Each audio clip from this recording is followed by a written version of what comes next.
You have a candle or a fist.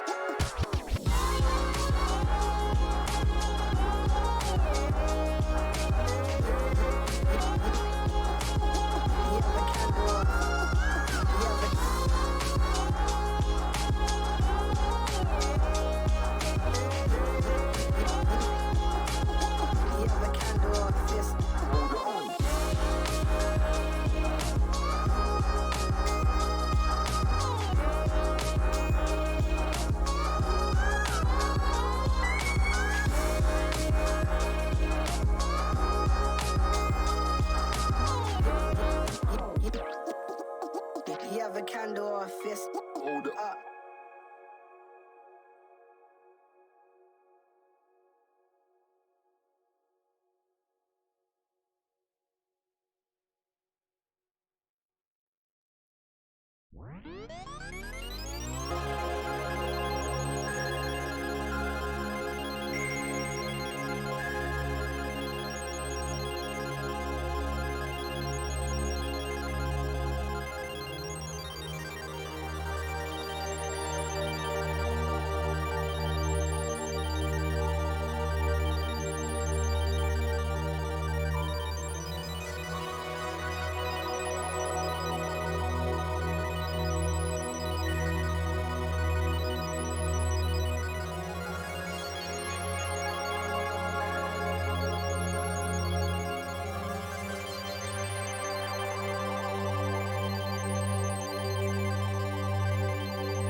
Hello? Hello. Okay, I think we're good. Alright. Hello, hello everybody, hello. Thank you for... Hey, do you see stuff now? Do you see stuff now? I can make you see nothing. I can make you see nothing if you want. Watch. Watch, you can make something. Watch, with a flick, with a quick flick, with a quick snap of my fingers, I can make this femboy disappear. Watch and be amazed. Amazing. It's like magic. Oh god. Okay, there we go. And they're back. Look at them. I hope you all appreciated that. Oh man. I'm alive. Yes. Good evening, everybody.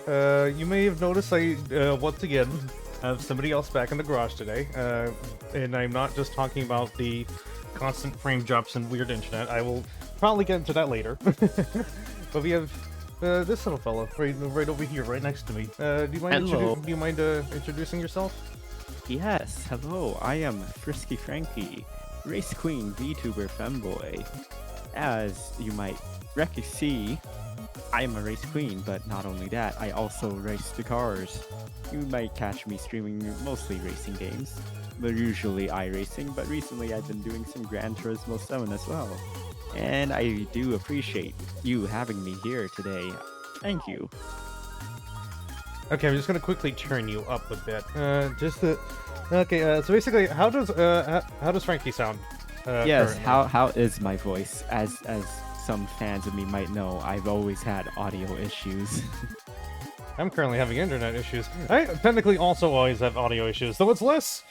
I already discussed this with you. I think because I kept clogging out while I was setting things up. But my mic always isn't the best. It's easily like my biggest complaint about my setup, along with my chair, which is not even able to stay up recently. I don't know why. That's probably what happens when you build things yourself. I think I have the inverse issues. It's my hardware isn't the issue. It's the software side and setting up the software side usually for me. Whenever I have, oh great, there goes OBS again. Ooh. You know, whenever I have a software issue, speaking of software issues, I think I know what we're gonna get into. Because this thing is freaking the heck out. Uh-oh. Do you want? I'm gonna blame it on. I'm gonna blame it on the PS2. But yeah, It's the cursed PS2. Yeah, we've been over this I think we've been over this a couple of times. Like every time I try to do something with the PS2 emulator, or I mean my totally legit PS2 Slim black copy that I totally own. Yes, completely. Yes. I've seen it myself with my own eyes. Yes, they are currently physically here right now. Every time I try to get something working with the PS2, something always goes wrong, and like my number one example always being how Core Q, I think like the first time I started up, like straight up refused to work, and I think like the second time I started it up, like I had to delay stream because for some reason it wouldn't render properly. It would always, like, when I load up the game, like the screen would be like shaking the whole time. Then you also had the issue where it wouldn't accept any controller inputs. Yes. Correct? Or even when I try to press start, it plays a little denial noise, being like, no, you cannot play the video game. Denial noise. Could you imitate this denial noise for us? It was like a little pop, I don't remember, a little pop, little I don't remember. I don't fully remember. Like, the only time the PS2 emulator has worked was when I played freaking Wrath of Cortex for no reason. And of course, it's an okay game. It's a game, definitely. Like, I never had that much issues with something else, and I hope we don't run into these kind of issues later. Hopefully not. So yeah, for those of you visiting from Frankie's channel who do not know me, I am CR, otherwise known as Overdrive. I am a racing and tokusatsu themed VTuber, as you can probably see by everything going on in my garage. I am a huge fan of Kamen Rider, especially. I love your garage, by the way. I love my funky little bugmen. It's so you. Yes. And thank you again for stopping by. Have you hosted? Because I'm gonna shout you out. Yes, according to my stream manager, it looks like I am hosting you. I spelled it wrong. Are you freaking kidding me? Is it my turn now? There we go. don't follow Frisky Frank W. They're W. It's That's an imposter. It's your Wario version. Yes. Frisky Frank W. But yes, would you like to go over what we are going over to what we're going to be doing today? Yes, we're going to be playing through Outrun 2, or more correctly, Zero here is going to be outrunning in Outrun 2, and I shall be critiquing constructively. You shall be the girlfriend on the right side while I'm wow, driving. you're so cool. We are all since I also have the game. I have been waiting. I'm basically impatiently. I was planning to do it tomorrow, but we're also gonna start with Kirby in the Forgotten Land a little bit, which I hope works a lot better than than Outrun 2 does, considering my luck with the PS2 so far. Because of what happened with Q a while ago as well, I had to reset my save file, so we do not currently have the Ferrari F50, so we're going to be working towards that. My favorite. Yes, F50, the greatest Ferrari car, in my opinion, ever made. It's a timeless classic, timeless look. It's a timeless classic, like how the white, red, and green coloring for certain racing cars are. Thank you for following Uzi CI. Hope you enjoy your stage in the garage. Uzi, hello. I know you. All right. Don't be shy. Let me see. Does everything work? Does this work? Yes, it does. There goes OBS again. Uh-oh. Like the frames dropped are like about 5% at best. It's not too bad. It's just annoying. I just like it to be lower. It's like it's not making the stream go halfway down. It's just annoying. Then again, the fact the fact that I'm also streaming the game to you on Discord and here probably isn't helping. Probably not. Yeah. So I don't know. I don't know if it's better. If it would be better for you to just if I were just to watch it off of the Twitch stream, but then that would be very laggy or delayed on my end. Yeah. Watching you I feel through the Twitch stream. Yeah, at least it probably won't be as bad when I stream Kirby, because that's just me off a capture card instead of this, which is basically going off of hardware. Also, did the Twitch throwing not work? Uh-oh. Yeah, there you go. You got 4. There you go. You got 4 as compensation. All right. Let's see if we can get this thing working. You got boost power. Yeah. Thank you for following, Uzi.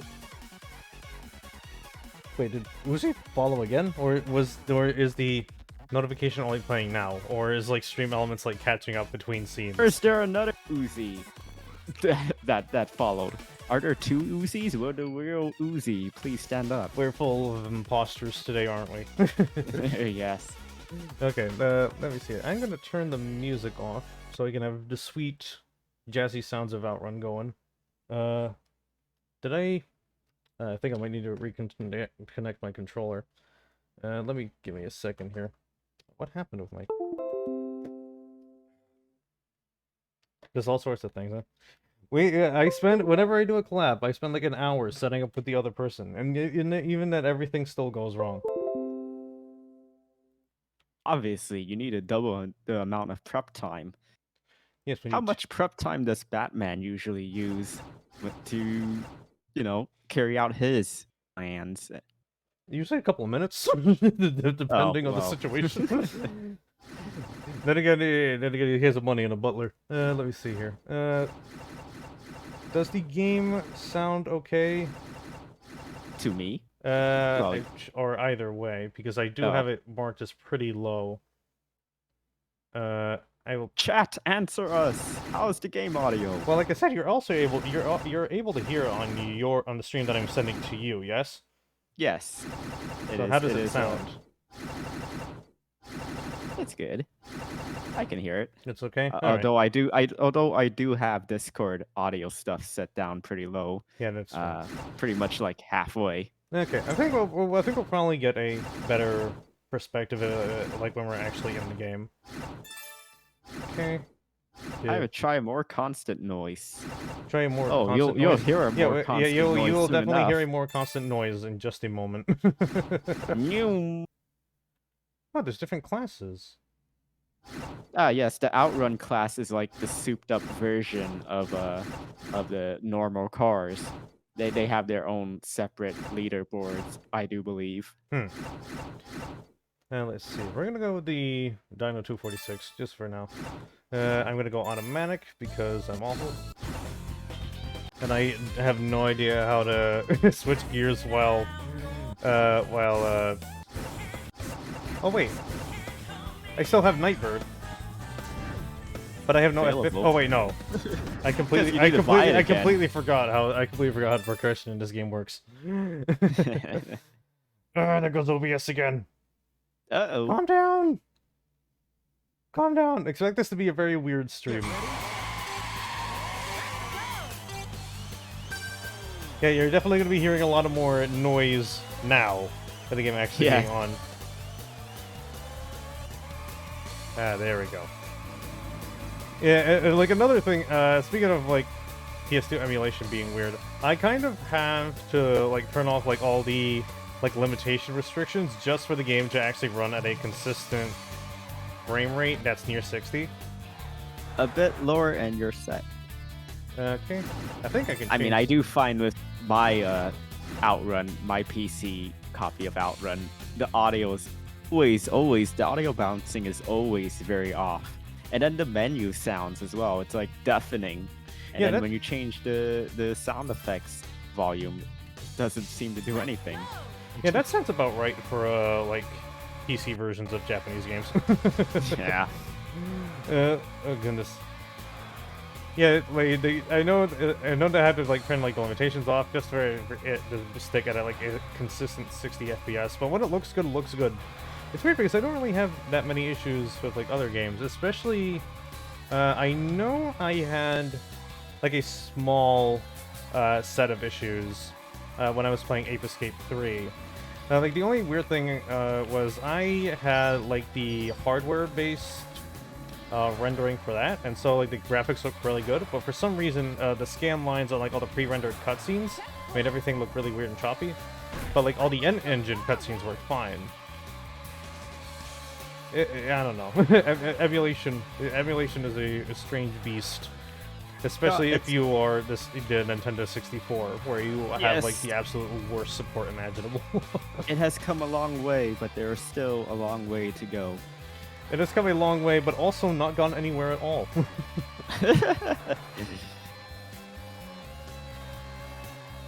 It's a little bit RAM heavy, yeah. Like I've read that you need a very beefy PC to at least get like Outrun 2 going, but I do have a pretty beefy PC. So do I, and you know I still. Then again, I also like do graphic design and like Adobe stuff and video editing, and still that stuff doesn't work. Mainly because it's not optimized, and it'll probably never be optimized. Speaking of Adobe stuff, I've been asking, you know, among my communities and stuff about how easy or not is it to change a .png file into a .svg file. And I only ask this because I do want to make my own liveries in Gran Turismo 7, but the decal uploader only takes .svg files up to 15 kilobytes. It only takes vector graphics even though it's rendered out of a pre-made image. That's weird. I do know of a conversion software that works pretty well. That's how I've been able to like make a lot of like transparent stuff. Usually from like QuickTime and make it into like WebMs. Have you ever heard of Shutter Encoder before? No. I am very tech dumb, so I've only ever heard of softwares that I need. It's the speed hack settings. I think I have the speed hack settings turned off because in PCX2, I have basically the limitations turned up to 6, which is otherwise marked as mostly harmful. Yeah, Shutter Encoder is a very good piece of software. It's something that has definitely like saved me a good amount of times. It can convert basically just about anything. The only drawback is that it looks a little off to basically the average person, because like when you download it and you turn it on, like the UI and everything, it kind of looks like a weird software that you would download like off like LimeWire or Kazaa in like 2003 that would like change your default browser. but it's very reliable. And it works really well. It works really easily as well. So that's what I've been doing. I think it converts like image files, audio files, video files. I can also just convert files for you while I have it if you'd like. .png to .svg. Well, I don't know, like, you know, all the technical stuff or how labor intensive that actually is. It's not intensive at all. It's just more that I find it very weird that like, because SVG basically stands for vector. Like that's vector. Okay. Here's a little bit of graphic design talk for you. Basically, more pixelated images. Basically, more pixelated images, or otherwise like bitmap images, usually fall under like compressed file sizes, like PNG or JPEG. What vector is? It is basically all. Okay, but you know what? I'm gonna turn on the Firefox. As much of a bad idea as it probably is. Skimming the Wikipedia article of .svg, there's something about lines of text or something. Okay, it's too beyond me, my small brain. Okay, it's probably a bad idea to have a browser and freaking. It's probably a bad idea. Are you using Chrome or something? I'm using Firefox. Oh, okay. Okay. I gotta save this. Yeah, I know having the PS2 up is definitely a very bad idea in this case. There goes everything. Oh, there goes everything. Everything's freaking the heck out. Okay, give me a brief second. Okay, here's a little chart that I'm putting on the stream screen now. Raster graphics are mainly composed of pixels, while vector graphics are composed of paths, basically like programmed paths. Let me see. Vector they basically program and draw continuous and smooth lines. Just wait. Raster graphics can draw mathematical curves, polygons, boundaries, curve primitives based on pixel formation. Okay, basically one is pixels, one is like vector lines and paths. Naruhodo. I feel like this is probably gonna have something I have to explain like greater detail like at a later time, because like even though I've been working like in like a graphic design field for years. Mm-hmm. I still don't know what a lot of this crap is. I don't know. I don't know. I don't even know what I've done. I just know how to make. I just know how to make cool picture. Yeah. it's just like me and racing and car setups. I don't know car setup stuff at all. But the only thing I know is like more downforce, less downforce. I just drive the cars. I don't fix the cars, I just pose over them. Yeah. And probably... I feel like programming is the same way. Because of like Stack Overflow existing, and like if you run into something, it's like, okay, I'm gonna go on this forum and figure out what the problem is from the same guy who only once had this exact same problem back in like 2006.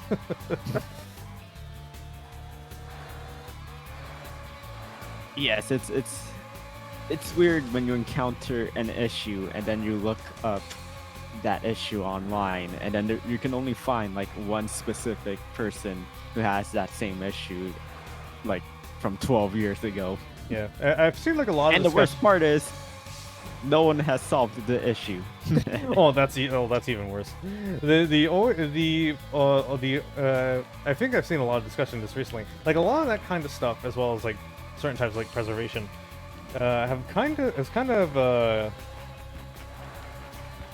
OBS. OBS, what are you doing?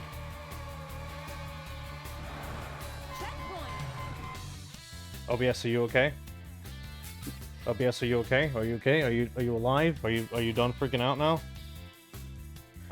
Prepare for a lot of this. Like I said, whenever it's the PS2 emulator, it is always something. I am sure the second I shut down I shut down the software, and it is going to go back all the way to 0 drop frames, be consistent the entire time. Watch. OBS sound is not feeling good. Is it ever feeling good? Great. Luckily I've in all my time streaming these past 7-8 months, I've only had one stream where I had dropped frames, and well, unfortunately I couldn't figure out why I was getting dropped frames, but it was just that one annoying time. It's probably circumstances like that are usually a good amount of the time, usually the provider being incompetent. For example, I have Comcast, so it's always incompetent. There was something else that I wanted to mention from something we were speaking about earlier.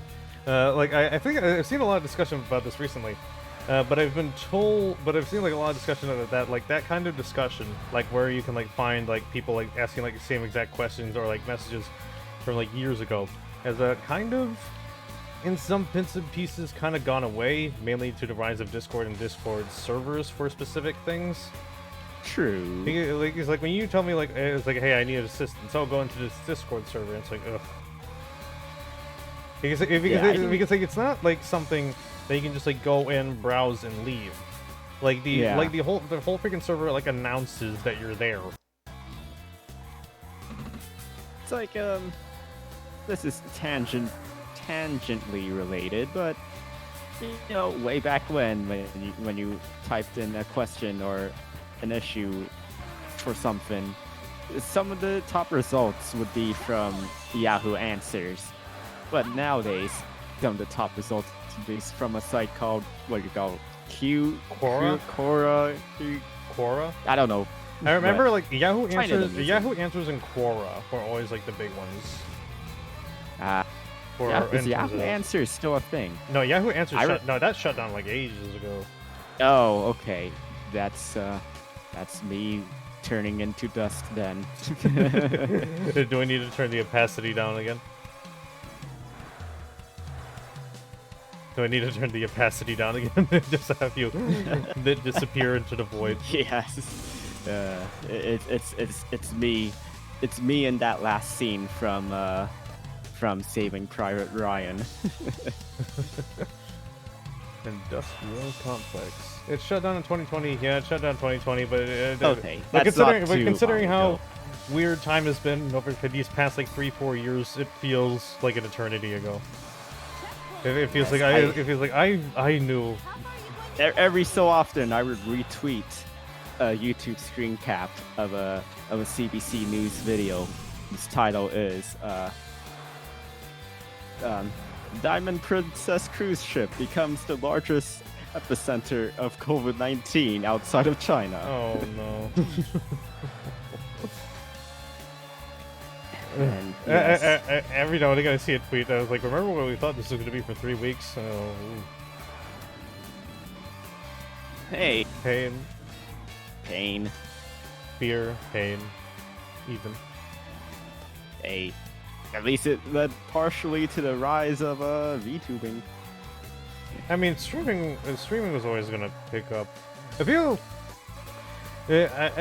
say like there's like a large influx of streamers again due to the VTubing boom, but I honestly feel like I feel like there's always constantly a boom regularly, because like I know like a lot more showed up like when Ninja got big, and I know a lot more showed back up again when Dream got big, etc.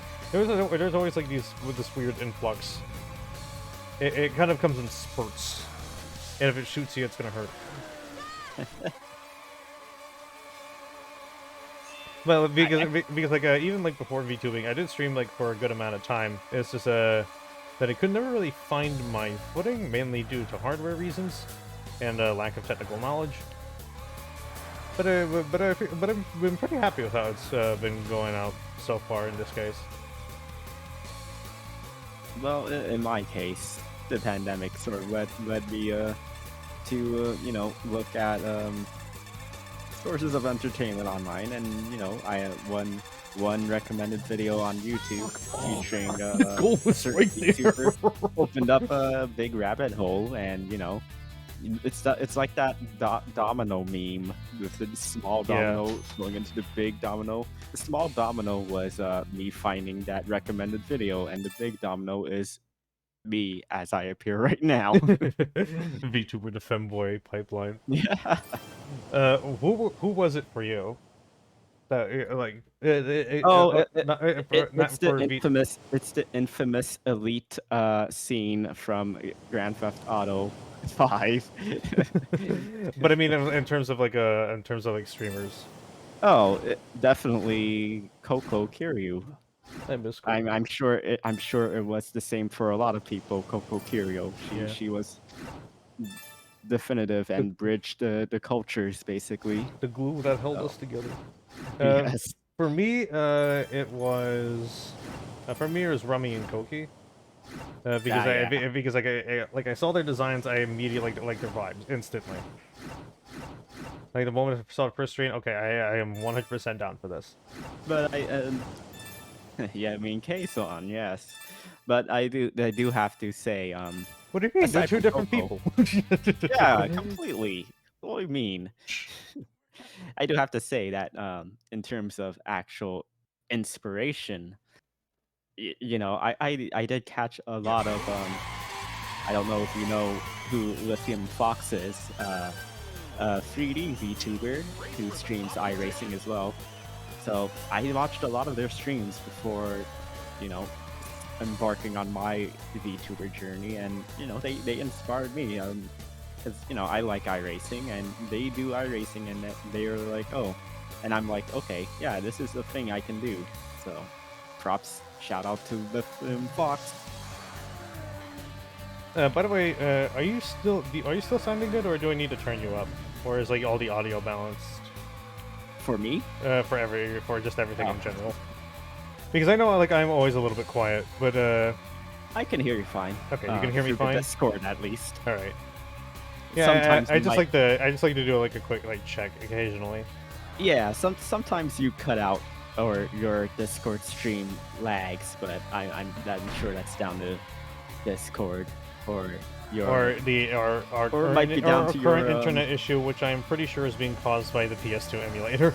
Yeah, and I'm sure the audio stuff is attributed to, like you mentioned, your not very not very good mic.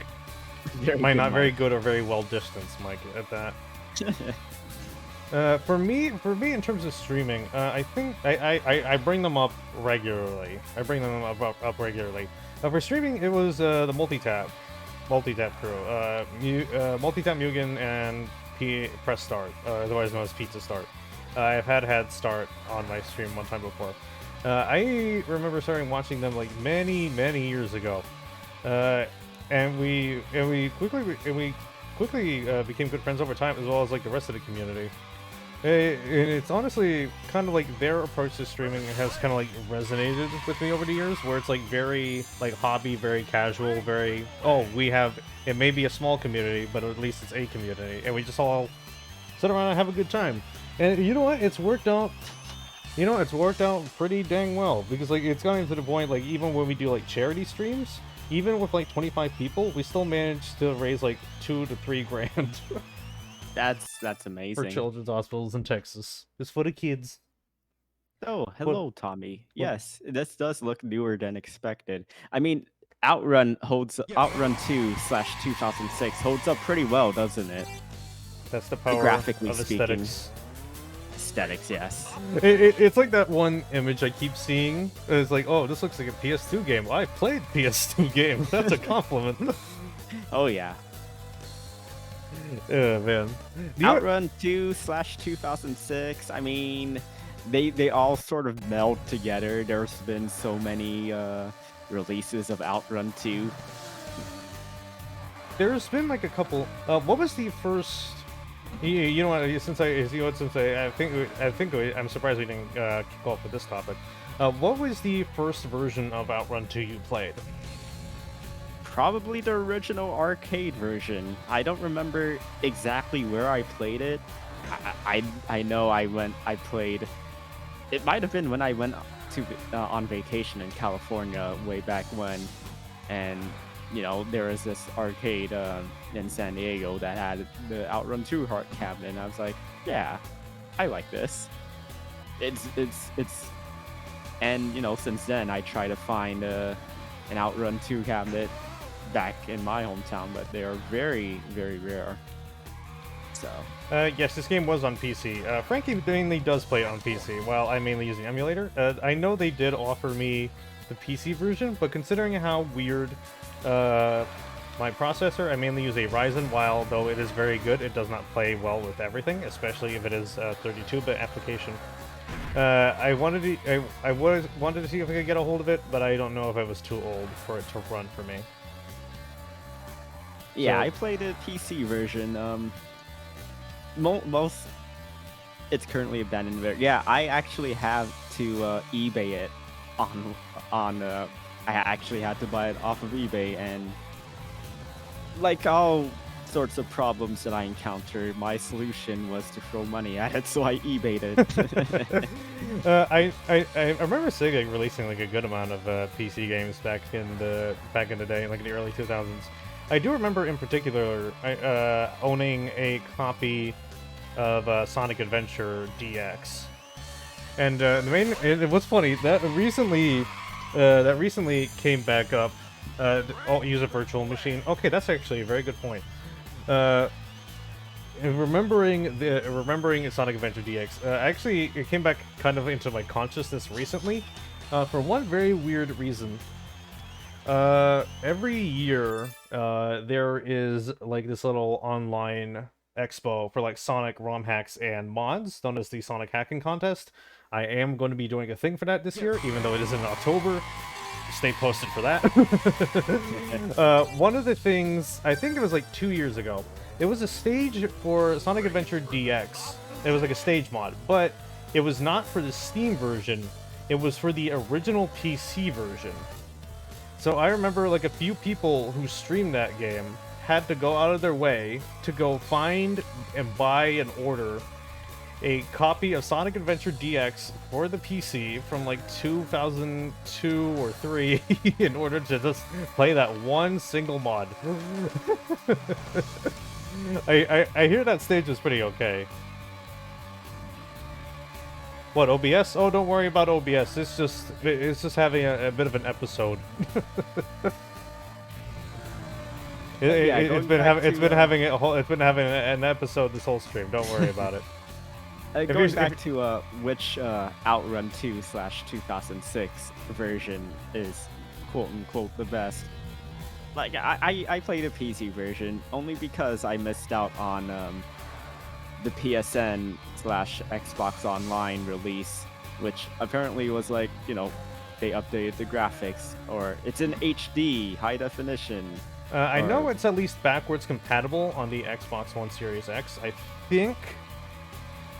Yeah, this thing constantly melts. Like, you can hear like the PS2 emulator like screaming out in pain.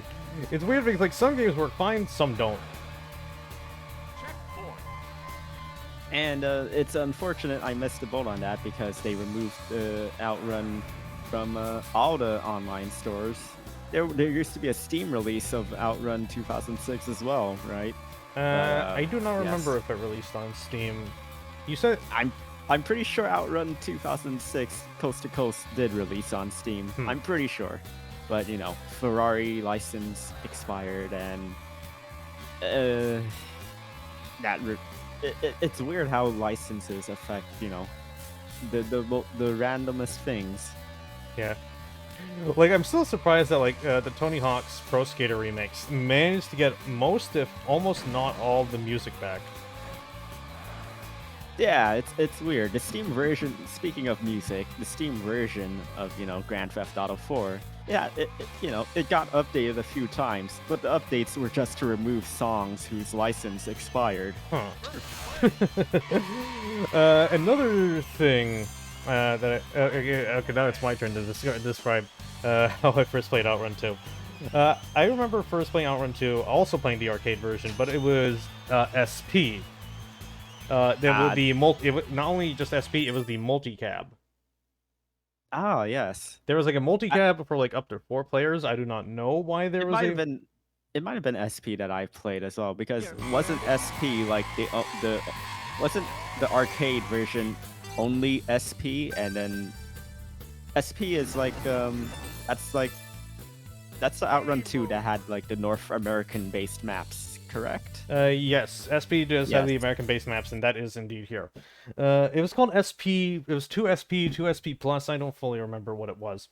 I do remember like it was like a multi-cab. It was like a 4-player multi-cab, each with chairs of different colors. I mainly saw it when I first went over to Puerto Rico. For like a quick vacation one time. I stopped by an arcade and like amongst like all like the redemption games, I saw like that cab in the corner. It was the absolute cheapest game to play, and so I just kind of like huddled around that machine the whole time. It was kind of funny, especially as someone who like actually knew how to play Outrun beforehand. Seeing people trying to drift like it's a regular racing game. I actually did manage to finish a route as well, so that was I nice. do distinctly remember, very distinctly remember my second encounter with Outrun 2/2006. Remember when Best Buy had those demo consoles Oh displays? yes, I remember those. Yes.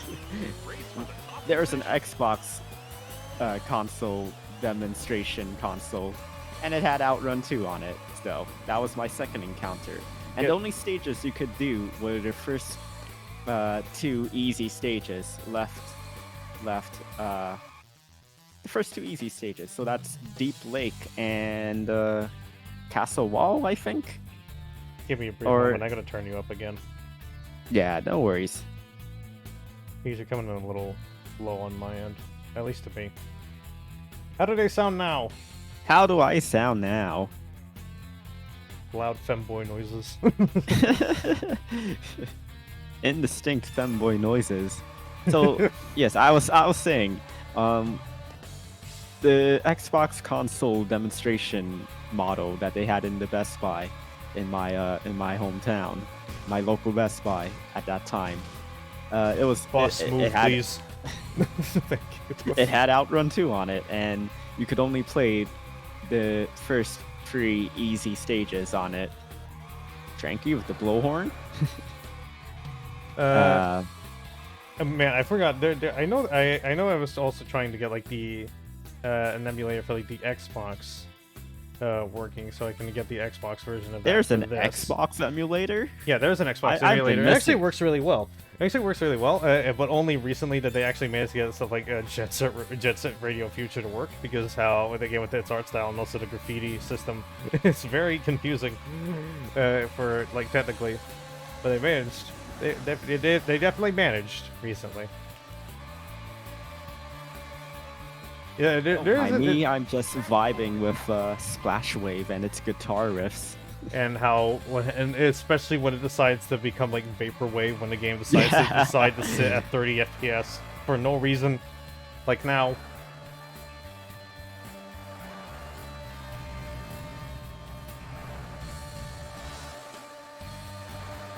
Oh boy. Okay.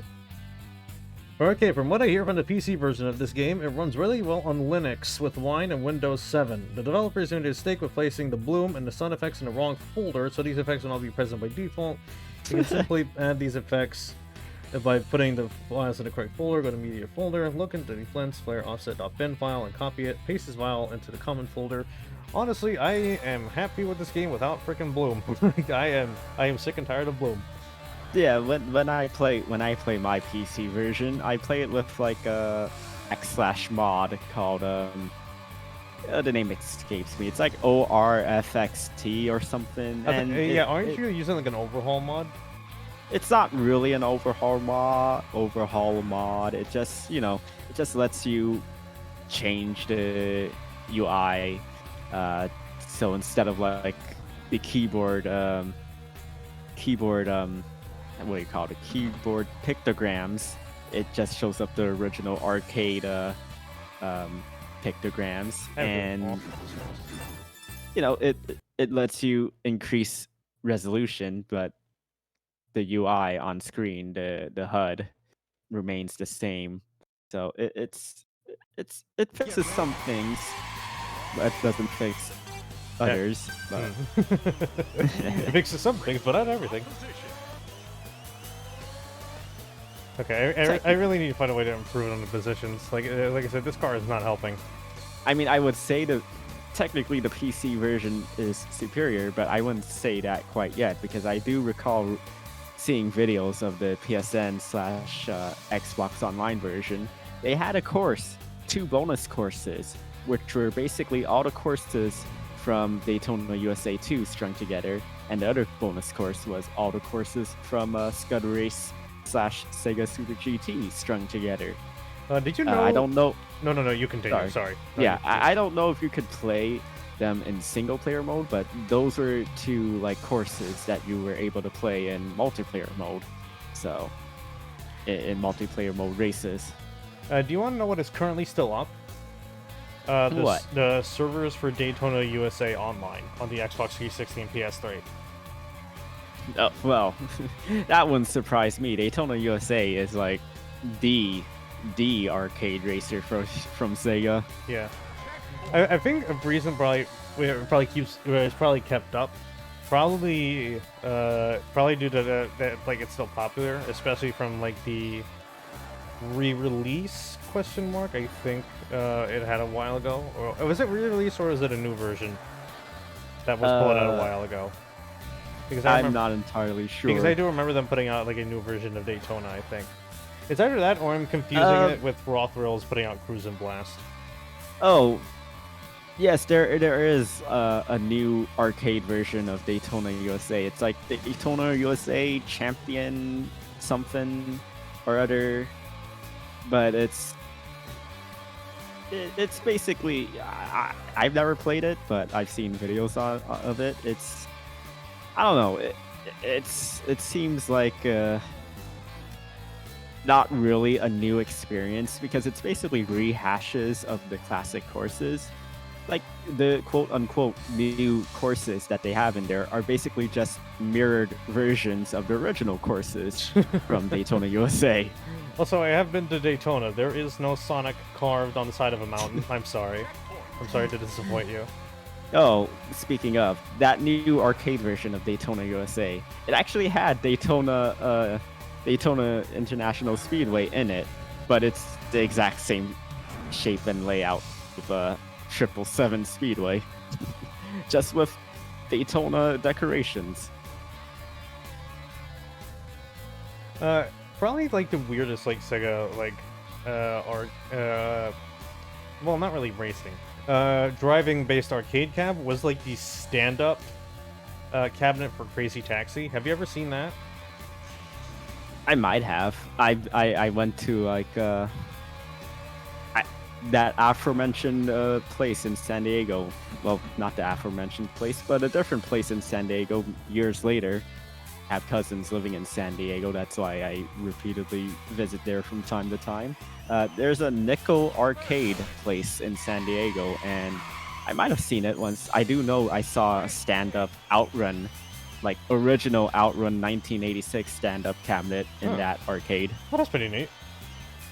Pretty neat, and it was set to free play, so... Oh, sick. Yep. Probably like my weirdest experience with like not really a free play arcade machine. Okay, I'm trying to remember what this was. I think this was at like a boardwalk somewhere. It was like like the most like sad arcade shell I've ever seen, made out of like the most basic plywood. It had one of those setups where it was like 2 joysticks with 6 buttons and I think a trackball in the middle. And it was running MAME. There was only one game on it, and that was versus Super Mario Brothers. Yeah. And it's weird because because in that same place, I think like 2 rooms over, there was like those like 1001 multicade kind of machines as well. Yeah. Yeah, I'm sure you've probably seen those before. This sort of reminds me of that that shovelware game. I don't know if it was released for the Wii or if it was like one of those shovelware PC games. That was literally called like 10,000 games or something. Oh yeah, I've seen like a video of like Germa doing that, and most of the stuff is just like repeats. Yeah. Yeah, most of that stuff is just like ripoffs. Like going to like a physical PC game section back in the day was always so weird because it's like sometimes there occasionally be like proper big box stuff. I can't believe I just downed a truck. I just downed a semi. Occasionally there would be like actual stuff, but then there would always be like weird things that just kind of stuck out like that. And the occasional educational game that was ended up being kind of a banger. Yes, I remember. It might have been an Office Depot that I first walked through the PC game aisle in the Office Depot, and actually and it was one of the best gaming purchases I've made in my life. I bought the giant rectangular box of SimCity 4 Deluxe Edition. Oh shit! And every so often I reinstall SimCity 4. It's remains the best city building game ever made, in my opinion. I remember the Lego PC games being pretty cool, like the original series, like Lego Island, Creator, Logo, and stuff like that. Checkpoint. It is trying so hard. I genuinely feel bad for it. It's like you can. It's like I can hear like both my PC and the emulator just like writhing in pain, trying to render all this. And of course everybody's favorite arcade machine, the class of 1982, the Miss Pac-Man and Galaga arcade machine. I'm getting up there in years, but not that much up there. But like like wherever you go, like there's an arcade, or at least for example like a movie theater or someplace. I'm sure you've seen that at least once. I might have.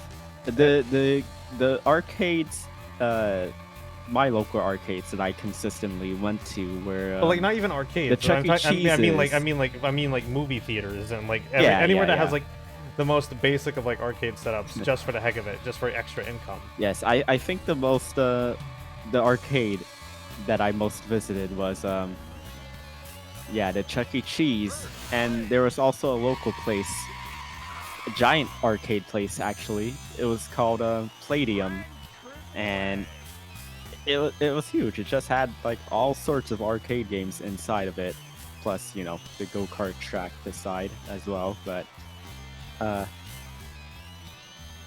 Chuck E. Cheese was where I spent most of my arcade playing time, and I was very fortunate that particular Chuck E. Cheese had Sega Super GT. Oh man, you made it like a king. It also had Cruisin' USA and Cruisin' World.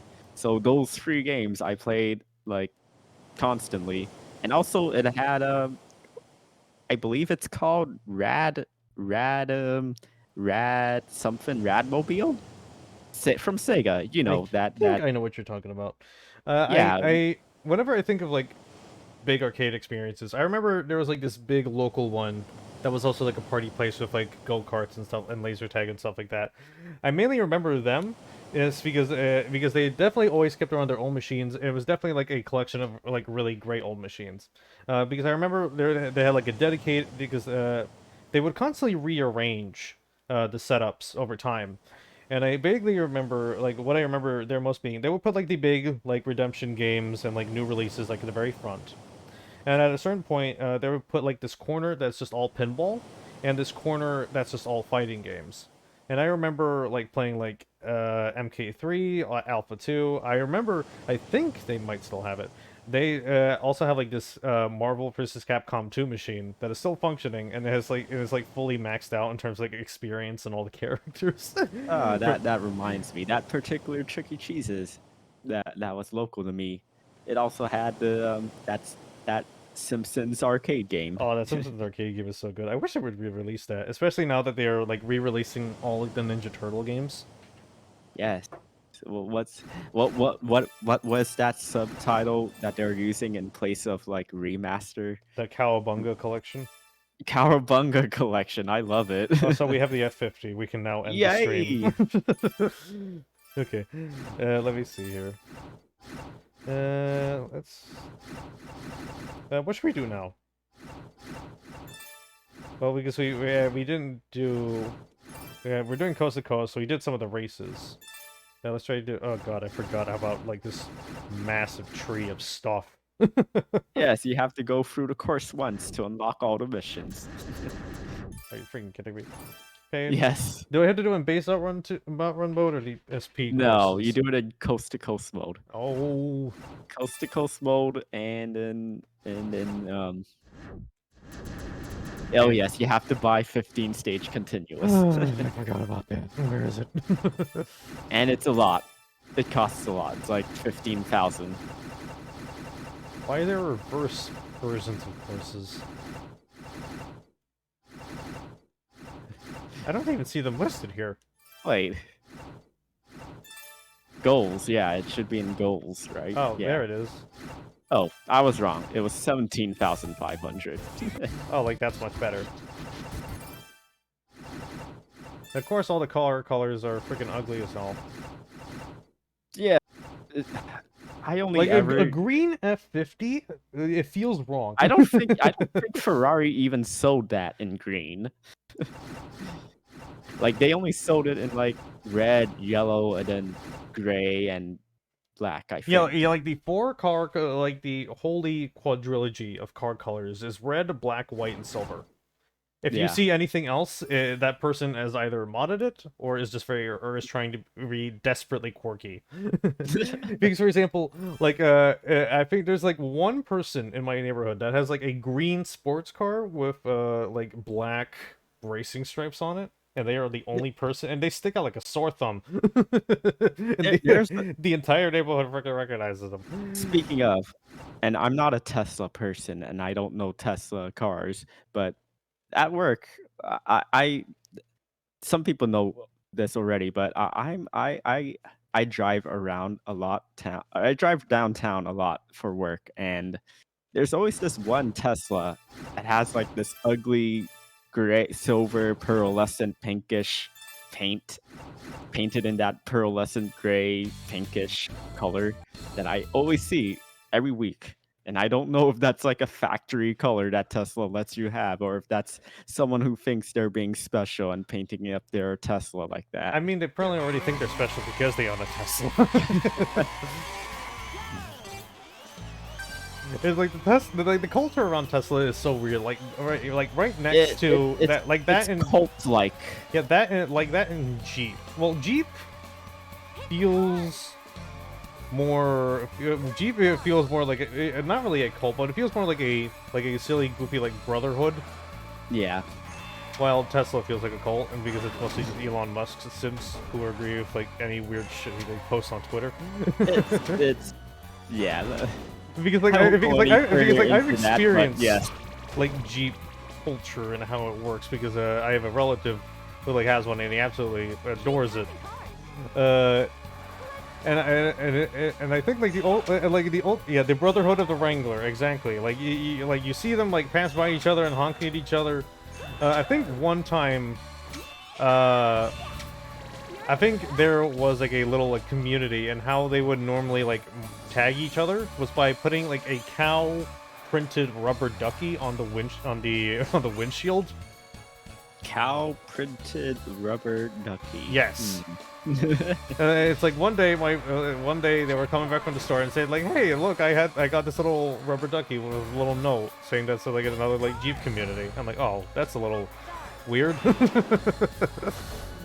I think like the ultimate culmination is the fact that sometimes we would all go out together, and you know what they would do, especially how moddable Wranglers are. You can straight up remove all the doors. And you know what they would do? Yes. They would remove all the doors, and we would just go out. And you know what? I thought it was like, okay, this is going to be a massive security hazard. You probably shouldn't do that. Okay, I freaking hate the beach wall mission so much.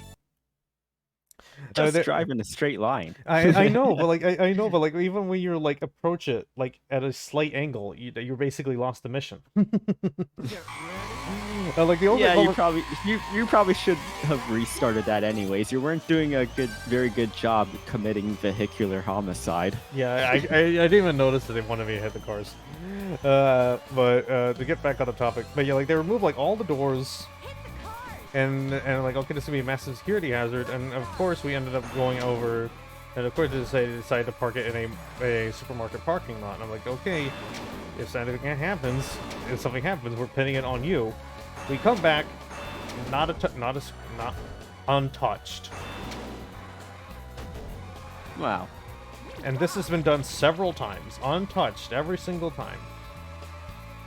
I'm like, either this has like the loudest alarm known to man that'll like instantly call out. Well, then again, it's already calling out people considering that like everything is open. So like if you peek in, like everybody's gonna recognize, hey, hey, that's most likely not yours.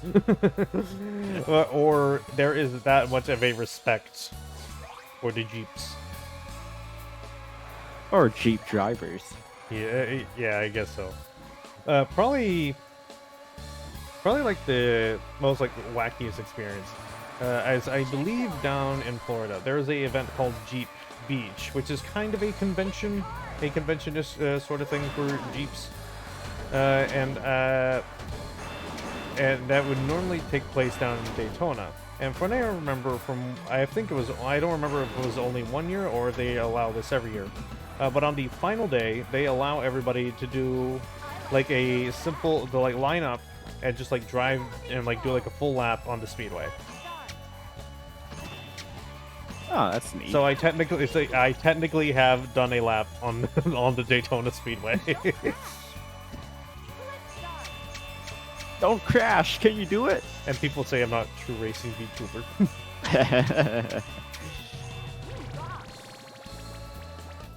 Mainly because I don't like how racing sims play. That and I use a controller. I mean, I'm pretty sure there isn't really for PC like a good, entry-level simcade game. I mean, I suppose Grid Legends would be a good starting point from what I've heard, maybe, if it's anything like the original Race Driver Grid. And I don't feel like buying a wheel. I don't think my space can accommodate a wheel. Or at least like a wheel setup. I mean, and then there's that recent Project Cars Free, which is sort of like simcade-ish, but more on the arcade side. But aside from that, you have Forza Horizon, which which is like full-on arcade, even with the slightly... Wouldn't Burnout Paradise fall more under that? Arcade? Oh yeah, they did release a definitive PC version, Burnout Paradise for PC, didn't they? I think so. And if I remember correctly, they might have even have given it out for free once if you were part of that EA subscription plan, whatever it's called. EA I don't feel like downloading Origin. you can't make me download Origin. There are too many game launcher services. It's like not only that, it's like I actively do not trust Origin. It's especially worse when you buy a game from EA on Steam and the first thing it does is launch Origin. Yeah, that's kind of annoying. Well, I fucked that up because I hate the beach ball so damn much. I hate the beach ball. Reject launchers, return the discs. Yeah. Unfortunately, I cannot return the discs. My PC build has no disk drive. Well, at least there's external ones. Oh, there are the external ones? Yeah, there are external ones that you can just plug in, and they just work just fine. There's always an external thing for everything on PCs. Always, yes. Floral Village. Yeah, I'm sure. Yeah, I was gonna be I'm sure the two AAAs that make up to the E. Yeah. Oh god, I'm running out of time. We have just barely enough time. Hopefully I will somehow finish a route. Prince Edward Island. I'm hoping to finish at least one. Yes, get to the end of the route. stage, so we see the famous house from Anne of Green Gables. Isn't there like the ending I remember is one where they get like chased by like an Easter Island head? Yeah, that one weirds me out. And the guys, I don't know what it know, is with like a his lot of Japanese movements. the Japanese games that like loving the Easter Island heads. I mean, I understand it. Easter Islands are cool. Easter Island heads are cool as hell. But and of course there's always the like big example like Gradius and stuff like that. I think easily the best thing. Go! There it is. Ooh! I think like the best thing I have seen of like Easter Island heads. I think I've shown it off on stream before. Oh man, do I? Let me see if I can pull it up. That's a lot of Outrun miles. How much was it? 4,300. Oh, nice. Okay, where is it? Oh, yes! I found it! It's like the set called Moi a la mode, and it's like all these like desserts and fruits, and fruits with like the Easter Island head faces. And they're they're like the absolute greatest thing ever to me. Give me a second, I'm gonna pull it up. Yeah, you all need to see this. I'm quivering in anticipation. Isn't it so good? Oh wow, I see it. Even like the cherry has the Easter Island head face. Oh yeah. Yeah. That is yes. That is quite yes.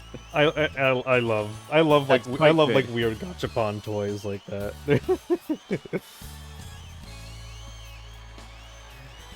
And the freaking banana, yeah. I think the one that like fits the best is like the apple slice and the. Hey, I just realized that's an avocado. What is an avocado doing there? That's not sweet. If you squint at it very slightly, it looks like the pink one is struggling to do the eyebrow raise. yeah, it feels like the ice cream ones are trying to like raise the eyebrows a little bit. They look sad. that and the pudding, they look sad.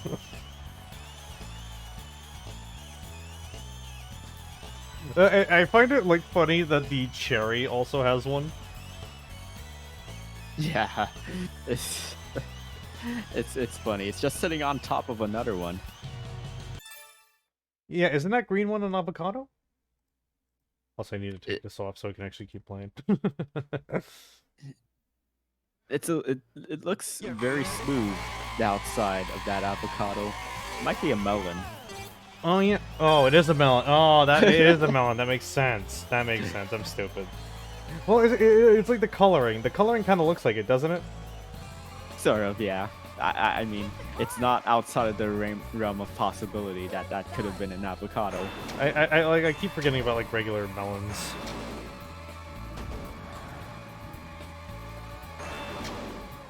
I think there is like a second set of those. I don't fully remember.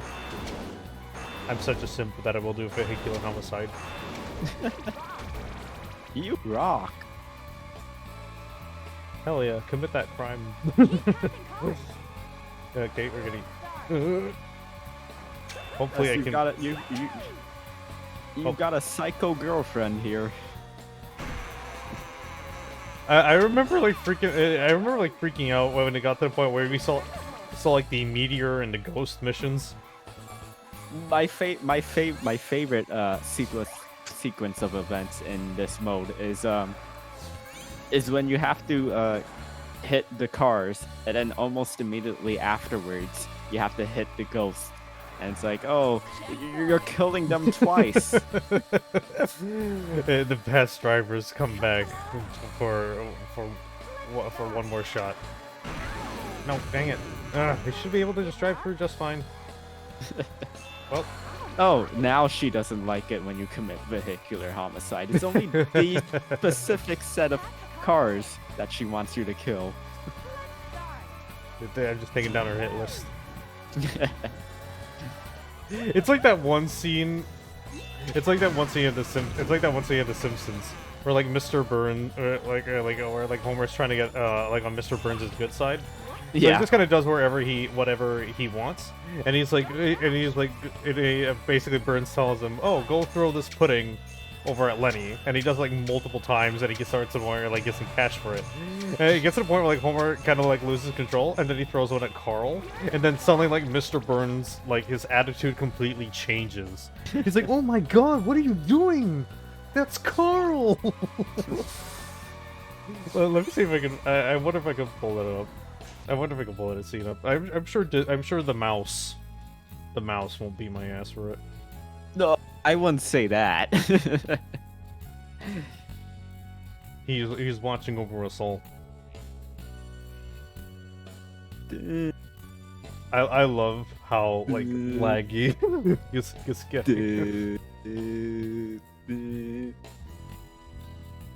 It's weird how it gets like extremely laggy in the pause menu. Well, then again, like you have to remember, like right now, I am also. Oh right, you're opening up your browser. I'm also like opening the browser, which probably isn't helping. Don't worry about it. When do you think switching to Kirby would be a good idea? Oh, up to you. You know, you're the host. But you're the guest, and I want to respect the guest. You can switch over to Kirby now if you'd like. I'd love to see some Kirby gameplay. Maybe after like next two runs. But yeah, let's watch this scene. Should I also stream it to you in the Discord? Nah, it's fine. Okay. I know the scene. Okay. Hopefully the audio is good. Little tip: download a browser extension that improves YouTube so that you can pop out videos, and so you will not have to dox yourself every time you want to put a video on stream. Whining? I'm a bored and joyless old man. Give me a larf. A larf? Okay, let's see what's in the news today. Oh, for the love of... Hurl this at that! At Lenny, but he's a war hero. Well, let's decorate him then. No! How is what context? Is I look at the context of him being a war hero. Just gets out of nowhere. Pudding in it. No, that was capital. My lung is aching. I liked when I threw the pudding. Do it again. I'll make it an even 8. You're the boss. Ow! I'm in hell! Let's keep the laughs coming, eh, Simpson? Let's say I make you my executive in charge of recreation. No, better yet, my prank monkey. Do you keep giving me money? I can't have my little monkey running around in rags. Woohoo! You got boost power! Thank you for What following are much you more. doing, man? That's Carl. yeah. Let me help you. Just feel like his attitude completely changes. Yeah. And there's like a dedicated eye wash station for some reason. But yeah, I love that scene. Thank you for following Munchmore. Do not tell the mouse about our. Do not tell the mouse about this. This does not leave. This does not leave. That does not leave this channel. Good morning, Munchmore. How are you? Hello. Hello, Tommy. Yes, I've C. collabed with them. They are Australian. Oh, what's the time zones on that like? I want to. I'm pretty sure they're like 11 hours or 12 hours ahead or behind me. I want to collab with like Radanak, who does like a lot of TF2, but they're from Cambodia, and basically that is basically the same. Like when I'm having breakfast, it's like mid to late afternoon for them, or like just starting to become evening. Yeah. Yeah, when we did that collab a few weeks ago, there were 4 of us, and Munch was the host, and we started at like 10 p.m. Eastern time, so... And we finished at 1 a.m. in the morning because we went maximum amount of turns on Mirror Party. What was funny, I think... Yes, the time estimates that the game gives you, are not take accurate. that and double it. they're never accurate. I think what would happen to Amor, a friend of mine, he was trying to do a Mario Party for a stream and running it off an emulator. But what's funny is After they did that and they kind of called off that stream, they left the emulator on. So later on, I was checking on Discord and I saw that it was still on Mario Party and it was going for like, and it was like nearly, it had like 20 hours clocked. Uh-oh. So I like screenshotted it and then Yeah. like jokingly sent them a caption that says like average 50 turn game of Mario Party. Yeah, the new Mario Party only lets you do 30 turns as the max, but that was Good. that still took a while. I'm trying to remember. There's that kind of reminds me of like that one image that's like someone using Discord and saying, "I have no idea how to turn off Undertale," and it's being played for like nearly a year.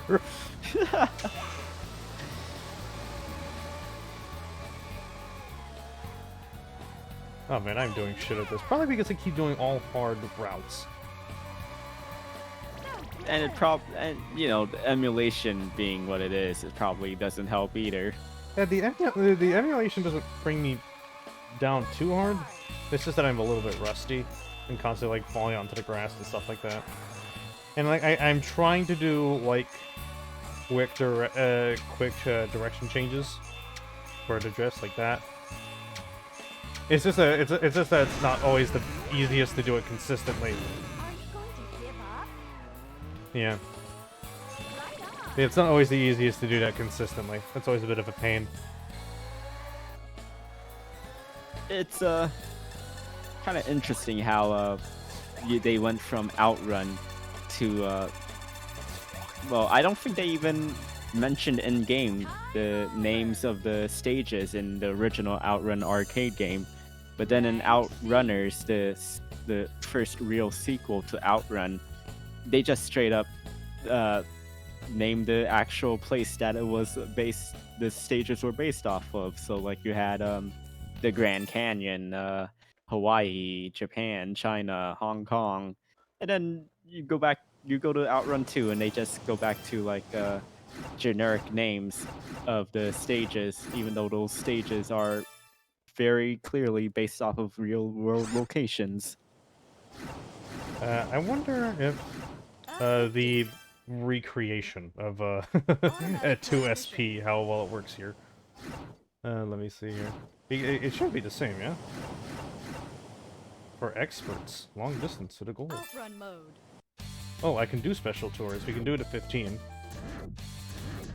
You're gonna have to try and get sub 1 minute on each stage if you wanna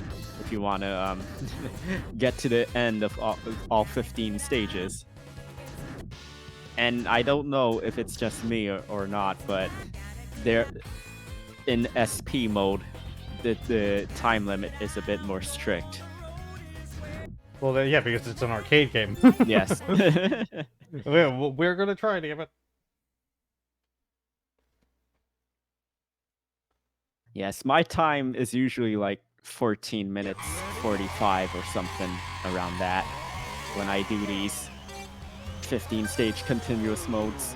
That kind of reminds me, like, somebody as a joke posted that like after eating Mario Kart 8 Deluxe DLC came out, it's like, do you know what they should bring back? And then they post the image from Double Dash of the all Cup tour. Yeah. And apparently, if you put in everything from like the current booster pack plus all the current tracks in 8, that would be like a nearly 4 hour go.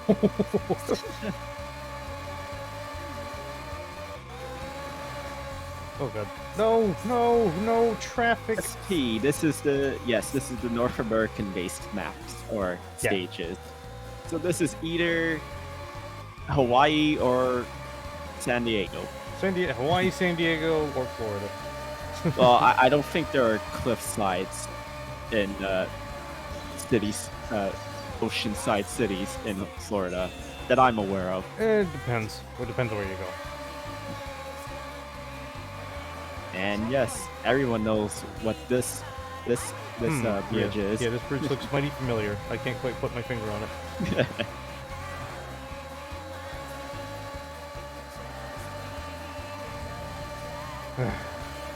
I keep thinking that the vocalist for this song was the same one that did the theme song for Metal Gear Solid 3, but apparently I'm mistaken, or I misremembered what the theme song for Metal Gear Solid 3 sounded like wildly. Do we have credits anywhere for either of those? I do know the credit. There are credits for the. Okay, are you able to look on like IMDb or something like that? Let me take a look right now.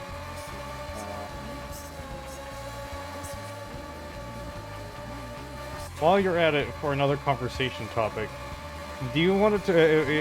The reason why the game Outrun 2 has not been re-released is mainly because Sega doesn't feel like ruining the Ferrari license, and part of that is because Ferrari is very picky with their brand to the point where they are very weird about who buys their cars. If there is a guideline online, do you mind also picking that up as well and reading off of it? I'll do my best. Okay. And I did mention before about how that reminded me of the story of how Ford went after John Cena because he tried to resell a Ford GT that he bought too soon or something like that. Normally you can't see him, but the moment he tried to sell it, they could see him. Put a spotlight on his ass. Lens flare. Oh.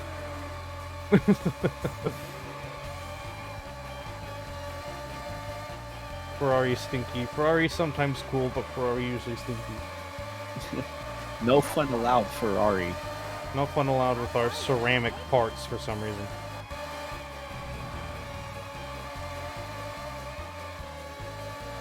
It's let's see. I don't know, I'm doing pretty good so far.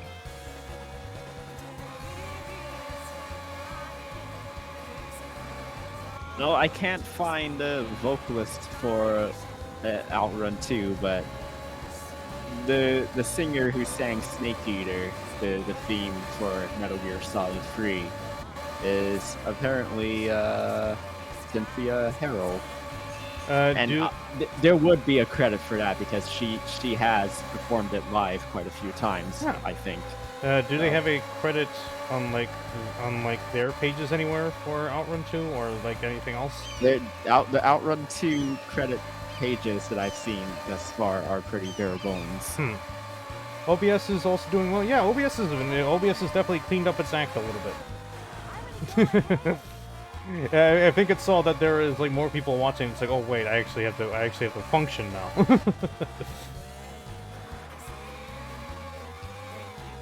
Also, remember, if you are lurking, there is a dedicated lurk command, ! Lurk, and all that. If you want to use it. I should probably set that up. I don't know how, but what does that do? I use Stream Elements, yeah. I usually just use Nightbot. Oh. Cargo Burr indeed, Kay. How you doing? Yep. we love Outrun 2 in this house.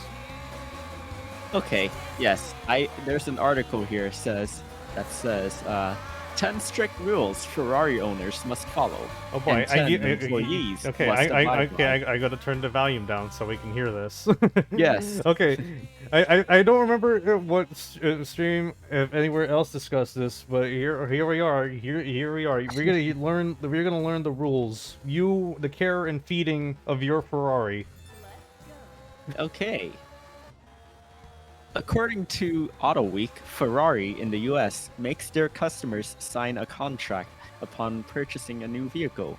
In that agreement is a clause that prevents owners from reselling their car in the first year. Huh. The automaker makes buyers sign this in an attempt to discourage owners from flipping their cars. Understandable, but does reselling, which is basically the Ford GT situation with John Cena. I kind of understand not wanting them to like flip the car immediately, but like does that also like apply like bringing it back to the dealership if you don't like it, or if something happens? I'm sure there's like are returns for cars a thing? I mean, I'm pretty sure there aren't, but I'm just like saying, like in that one particular specific instance, why are there two rivals? Let's see. I'm just going over this list right now and see if there's anything else weird that pops out at me. Yeah, probably just read the whole list, I guess. That would probably be like the best way to go. Unless it's just like basic legal mumbo jumbo. Apparently, Ferrari frowns upon covering the Ferrari logo on your car, because according to this article, according to TechDirt, the electronic DJ and artist deadmau5 got in trouble for covering up his Ferrari logos with custom ones. His 458 Italia Ferrari sports a blue vinyl wrap that has a Nyan cat painted on the side. It's a move Ferrari supposedly issued a cease and desist order over. They put a C. First of all, that huh. This one Yes, definitely. I'm looking at the picture right now. Instead of the prancing horse logo, Please put it in the Discord. okay, I'm posting it in the Discord right Imagine now. getting a C and D over putting freaking Nyan Cat on your car. I mean, you look at the yellow logo. It's like when Instead of the prancing horse, it's a jumping cat. because when I think of changing stuff around, I would normally think of when you mentioned like deadmau5, I was thinking of like when you mention like them changing stuff around, I was thinking, oh, he probably just put his own logo, but no, he just put a freaking cat on. Wait, let me Here's see. another owner wait, let me rule. see here. wait, first I want to take a look at this. First off, Yes. what is it, the library itself, or is it something? Oh, I see, it's the whole library, because I do see like the Nyan Cat background. No, but look at the yellow The logo? car badge on the hood. Okay, I'm gonna zoom this in real quick. Oh, it is like a little cat. You can't really see it too well. It looks like the Puma logo. It looks like the Puma logo, and they were fine with everything else, but that was the breaking They point. were fine with everything else, but the logo, changing the logo was the thing that broke the camel's back. The flip clause is actually really common in supercars. My Corvette had the same kind of clause on it, and that was back in 2012. Even on the lower end ones, that resell clause is normal.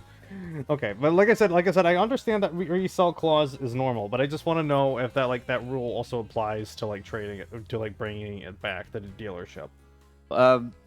You were talking about bringing it back to the dealership. I just came across another rule. Oh, great. Um, Gumball 3K, how most cops in the Midwest make quota for the year. Yeah, I'm sure like a lot of like street race-ish events. definitely rake it in for them. apparently, there's a stipulation that Ferrari can buy the vehicle back. What? In the contract. In the same contract that says you can't sell it to anyone else, Ferrari can just up and buy it back from you. What? So at any time, for any reason, they can just take it. It's like eminent domain, but with cars. Huh. Cars as a service. They can just shut it down at any time. Yes. Here's another owner rule. Oh boy. Owners must love the Ferrari brand. The company sifts through applicants and chooses who gets to buy certain models because they want to make sure their cars are properly taken care of. Is there like any specific like tells that they're looking for? I don't know. This article is not too in depth. It's it's like one of those BuzzFeed articles, right? Okay, either you have a you have a sticker of Luigi from Cars stuck somewhere on your back windshield along with your stick figure family, and weird Bible quote, or we're Oh not yeah, letting you buy here's it. one that's pretty simple. Oh yeah. No pink Ferraris allowed. So we're fine. So- Okay, so we're fine. So okay, so we see freaking green in this game, which is like the absolute ugliest color for an F50 I've ever seen in my whole freaking life, and they won't let you go with pink. Not even like magenta. The disapproval of pink came directly from Herbert Appleroth, the president and CEO of Ferrari Australia. There's a Quote- theme park.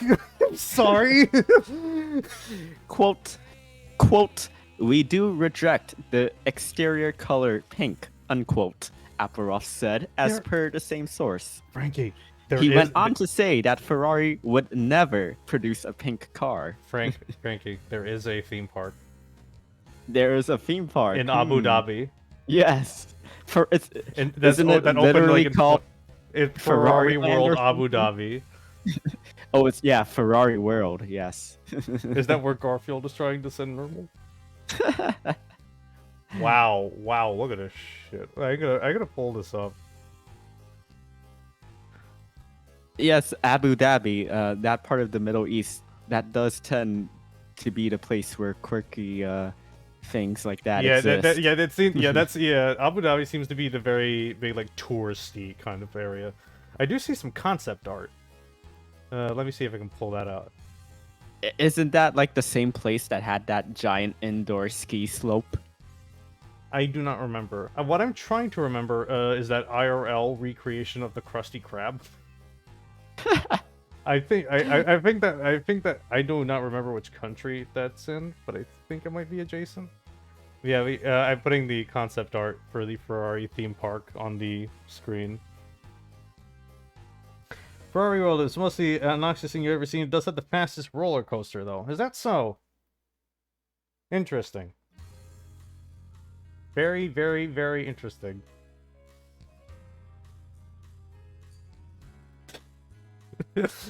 we are definitely learning some things today. Is there any more in that article?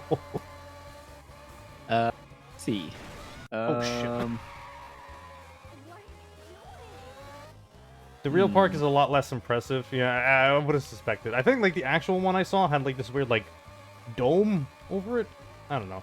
It's just that the fact that the theme park was like even like conceptualized to begin with. Speaking of theme parks in the Middle East, I do recall there being, if I remember correctly, a Star Trek themed theme park in the Middle East, in the country whose leader actually made a cameo appearance in one of the Star Trek shows. Star Trek Voyager, I do believe. In the Middle Back East, when he was a crown prince. Isn't there but now also he's the like a Warner Brothers or a Hanna-Barbera like world or like theme park or something like that that's like indoors? I wouldn't know. I don't really remember. Because I do know there's like, and I think like both like me and like some friends of mine have managed have brought this up as like a joke. But there's like in America there's like this very like shady tourist attraction that basically gets like no visitors. That's like Flintstones themed. Let me see if I can pull it up. Yeah, Warner Brothers Movie World in Dubai. Oh, you've actually been there. Okay. It's not technically a Star Trek theme park. It's called the Red Sea Astrarium. But it's based upon the new Star Trek franchise. And of course, yes, King Abdullah II of Jordan, when he appeared in a cameo appearance on Star Trek Voyager, he was still a prince, but now he's a king, and he decided to make a Star Trek themed theme park. Yeah, Bedrock City in Arizona. I think it's abandoned. I can't tell. It looks abandoned.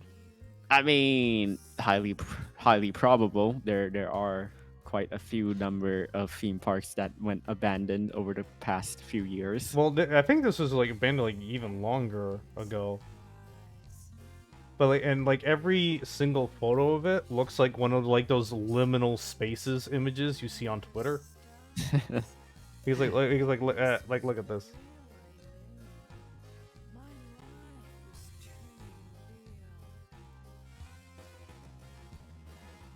Oh, why do I keep moving stuff around in my overlay? Fred's house. Yes. Yeah, like look at it. Like the fact that it's just like in the middle of an Arizona desert. This makes it like so off-putting. It's just called Fred's house. Not Flintstone's house, Fred's house. Oh god, all the images are coming back because I'm control Zing. Okay, there we go. Listening to a Star Trek park, Vector actually had a Star Trek experience at the Vegas Hilton, and yes, Bedrock City has been abandoned since the late 90s. That's terrifying. Yes, it's It was super janky even back when it was open and maintained. I can definitely tell. It definitely feels like a mom and pop super fan effort. It feels like something that would be done by like a couple of, it feels like I'm trying to think of like the word. it feels like Classic desert it would tourist come trap. from- Yeah, definitely. I Yeah. think that's probably the best way to put it. Because it feels like something that like a couple of like, it definitely feels like a couple of like an old couple, yeah, who like would an old host couple, tractor an old pulls couple in their yard. Yeah, like an old couple do. with too much money. An old couple with too much money that are like super fans and how like a lot of nostalgia would do. Like the type of ones who would have like probably like glass cases full of like merch. Yeah, yes. Janky Yes, horror yes. theme park. Oh boy. Do you want to continue reading down the list? No, that was the last of the weird Ferrari stuff. There is a thing that said that Ferrari would prefer owners be over the age of 40, but I don't know if that's like an actual written in stone policy. I guess I would understand because like considering like the make of Ferrari, it's definitely something that like someone who has like driving definitely years of experience, like handling and driving cars. What? I'm just searching up that John Cena 4GT news Oh thing. boy. I've actually been doing pretty well on this. I nearly made it like 2/3. I feel like I'm gonna lose now, but like 2/3, that's not bad. It's not bad. Not for like probably the first few times you've done it. Yeah, I think it's like the first time I may done it. I remember. I think there was like a theme park at like Las Vegas that that had like a whole like FNAF themed makeover. Speaking of that, I think it was like at an event one time, and I think like Scott Cawthon himself was there. I think I heard it was pretty cool. Let me see. Okay. Oh, you can change the colors on the menu. Ugh, and of course, they all look like shit. The previous owner, Will Ruffle, has a ton of old animatronics. Oh boy. Well, yeah, that was Outrun. It was very nice coming across Outrun again. We definitely learned a thing or two, didn't we? Okay, we're gonna get back to the garage over here. Those prompt sounds were from the stream, right? What prompt sounds? What prompt sounds? Was it the or something? I don't know. What prompt sounds? I was too busy looking at the John Cena article. I have no idea what they're talking about. Cawthon is actually the lead designer for the walkthrough. Really? Interesting. Let me see. Okay, so I'm going to turn the music back on, and then we are going to set up Kirby, because I need to set up the capture card and everything. Kirby. The Carby. I want to see Carby. Ferraris and Carbys. That's what I named the title of the stream. Yeah. I have to think of something stupid that fits with both of them. I know.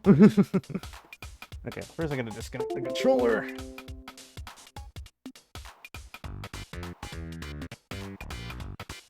Oh, yeah, thank you all for stopping by so far. We definitely appreciate y'all having y'all here so far. Definitely nice seeing you here, Kay. Definitely nice little surprise. And thanks again to everybody from Frankie's side who has been joining us today. For those of you who are not familiar with me, I am Sierra, otherwise known as Overdrive. I am a tokusatsu famed VTuber. Let me see here. I do have a proper like armor set. I do not have a proper like henshin animation for it, but here it is. I'm still a big fan of it. Okay, let me get this switch set up and everything. You keep him busy. Hello. How is everyone tonight? I think the music might be too loud. I wouldn't know. I have your Twitch stream silenced, which apparently won't. Apparently, in terms of view count, doesn't affect anything. Apparently, coming from the horse's mouth, muting streams that you're watching on Twitch, you'll still count as a viewer. Apparently, so yeah, that's why I encourage lurking and like putting in like the little lurk command just to let us know yes, you are indeed here. Oh, thank you, Tommy. Yes, I do. Anytime I get to show off more than just chest up of my model, I love to show. You get to see even Tommy. though it's only down to my navel, but it's a nice navel. You get to see tummy. Yeah, Right. tummy and navel. You get double tummy and they get to be short. Do I bring up the screenshot that I sent to you earlier? Why not? Because I can just do it right now. Yeah. Earlier when we were setting up, like Frankie stepped away for a second, so they kind of, and like their model was left at like a very unfortunate angle. It's basically that. Yeah. Infinite Fever definitely died out. I don't think Security Breach helped. Honestly, I honestly genuinely do not think Security Breach is really good of a game. Probably the best way I can put Security Breach as a game is that it's basically my first Resident Evil in the same way that for like 7 and 8, in the same way that Luigi's Mansion is kind of like my first Resident Evil for like 1 through 3. But the difference is that Luigi's Mansion actually like functioned. You mentioned Resident Evil. First Resident Evil. That reminded me of one of the Resident Evil clones that Sega tried to make for their Sega Saturn, and it only released in like Europe and Japan. It was called Deep Fear, and it basically took place in an underwater naval / research facility, and it was quite interesting. Only one game, the one single game made in that series, but yes, it had an English dub as well. Interesting. Yeah, Scuba Zombies. The voice acting in that game was quite special. I don't know now, why, to be but for fair, some the reason voice acting. I don't know why, but for some reason my first thought went to like Dino Crisis, and I'm like, oh wait, that's Capcom. Yeah.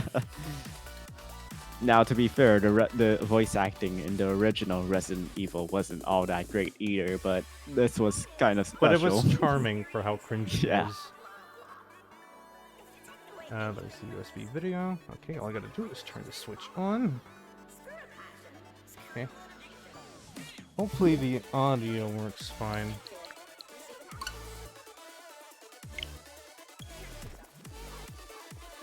Alright, we should be good to go then. I'm going to change stream details. Just gotta remember to do that. I know I've forgotten to do that quite a few times. Okay, Kirby and the Forgotten Land. Let's see here. Cow Laboratory Inc. Let's see. We're gonna put first playthrough.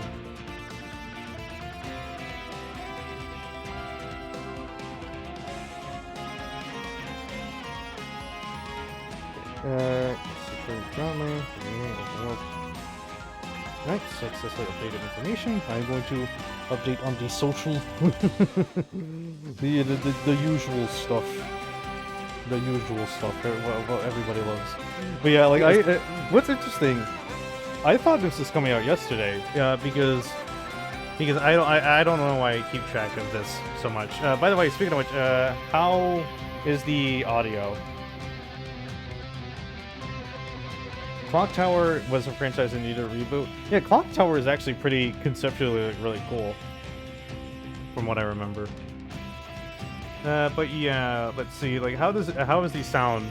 Okay, loud. Okay, I gotta turn it down. If Kirby eats a Ferrari, would he be breaking the no pink rule? Well, wouldn't he change into the Ferrari color? I think you will see. Well, he is the Ferrari color. How about now? Is this better? Yeah, what's interesting is that I thought this was coming out yesterday because I don't know why I know this, but for some reason the eShop updates on Thursdays at like 11:30 a.m. I don't know why. You'll forgive me if I react kind of delayed because now I'm only watching on your. Yeah, I'm going to be giving you a stream as well. Do not worry. Oh, okay.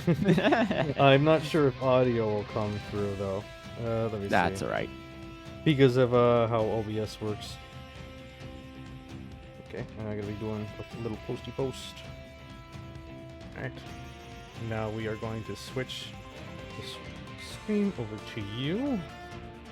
No, I do not want to switch audio devices. Oh yeah, I need to actually like pop out the window so I can actually see it.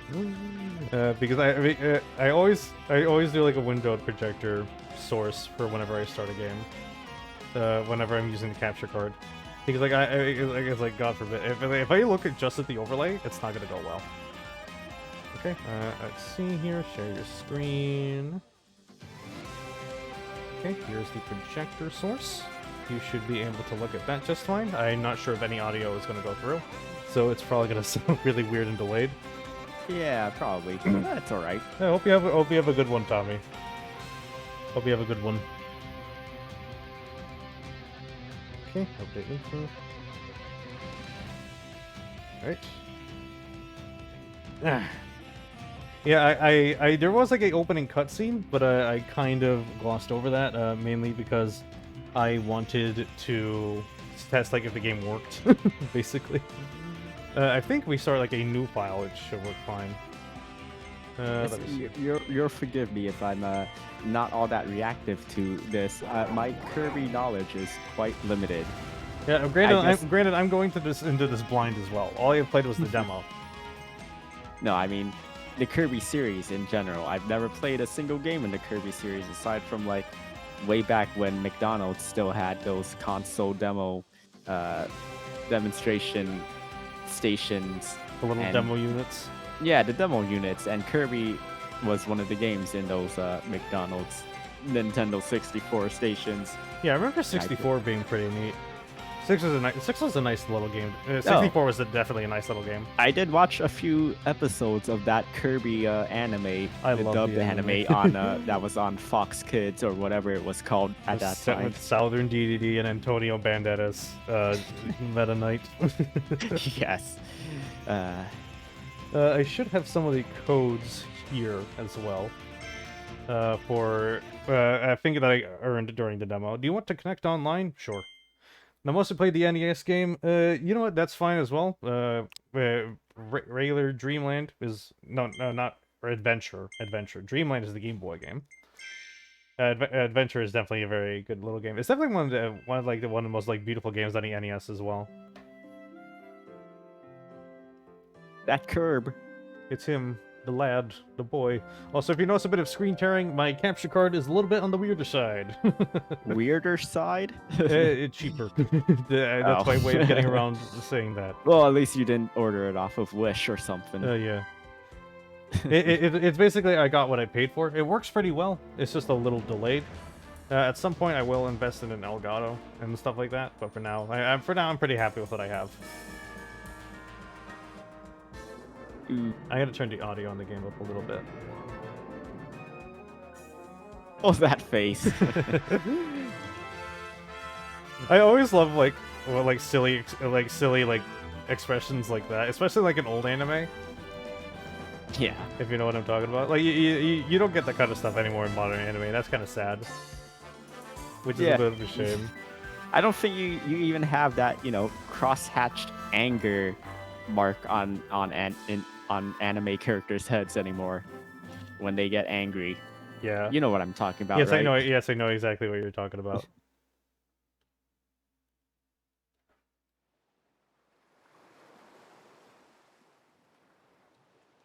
Waking up on a beach.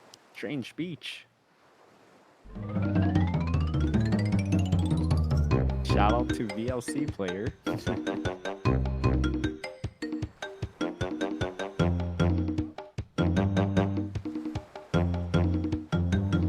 Wait a minute. This is Yes, I'm doing this joke again. Leave me alone.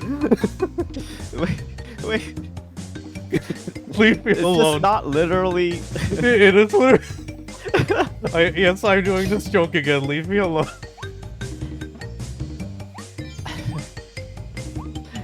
Okay, well, it's not exactly like it, but it's quite familiar looking. That opening.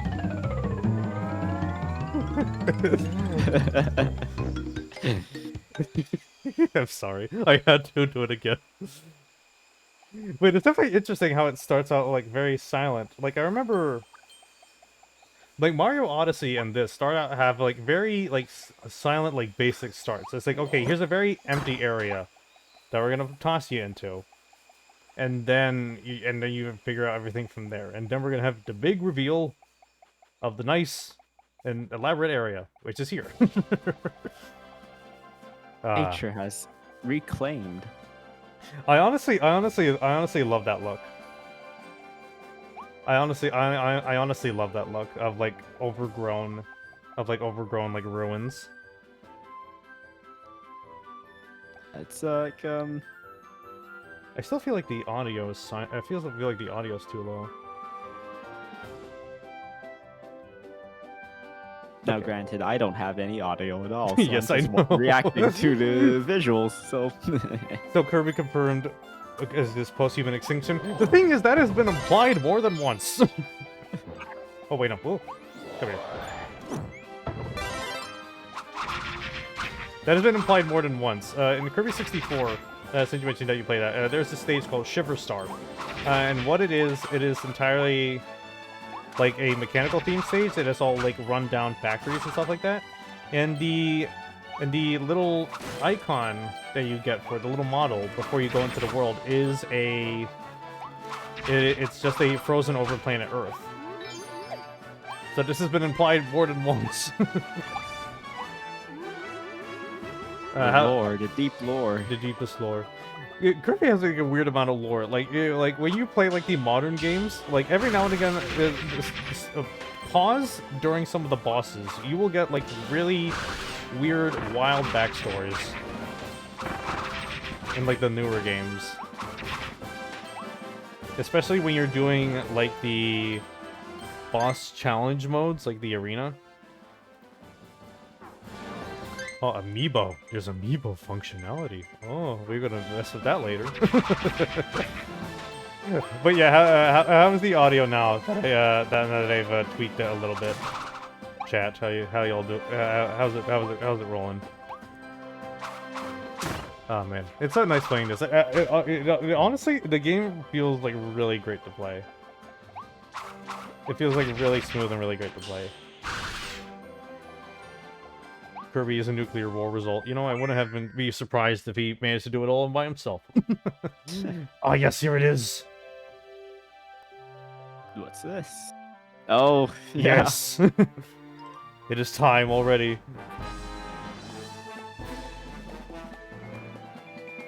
Oh, they're cute even when they're angry.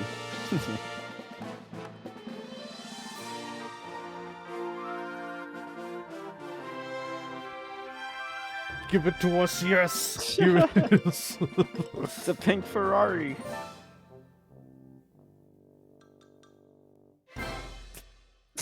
I love it. What's interesting, over the past couple of Kirby games, there's been like these little gimmicks like this in every stage.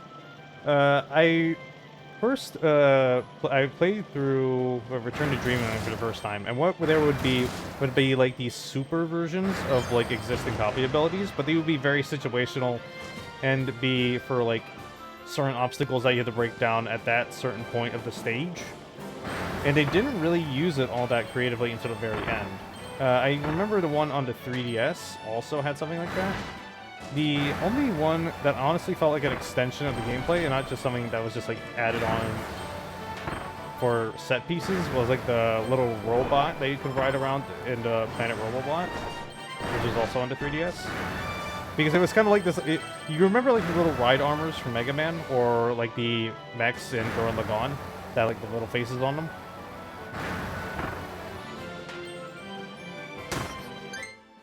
Did you go silent? Oh no, it's good. Go ahead. But yeah, I was asking, like, do you remember like the ride armors from Mega Man X, or like the mechs in like Gurren Lagann? Oh yeah. Yeah, it was like stuff like that. And from what I remember as well, they would also take advantage of like the copy abilities and like have like their own takes on them. It was honestly a very interesting mechanic. Oh. I cannot hear what that radio is saying. What is going on? Oh, okay. Oh, we got a nice little vocal theme. Oh, this is the theme song that you're hearing, and I'm not. How cute, Kirby doing vehicular manslaughter. Life is indeed a highway, isn't it?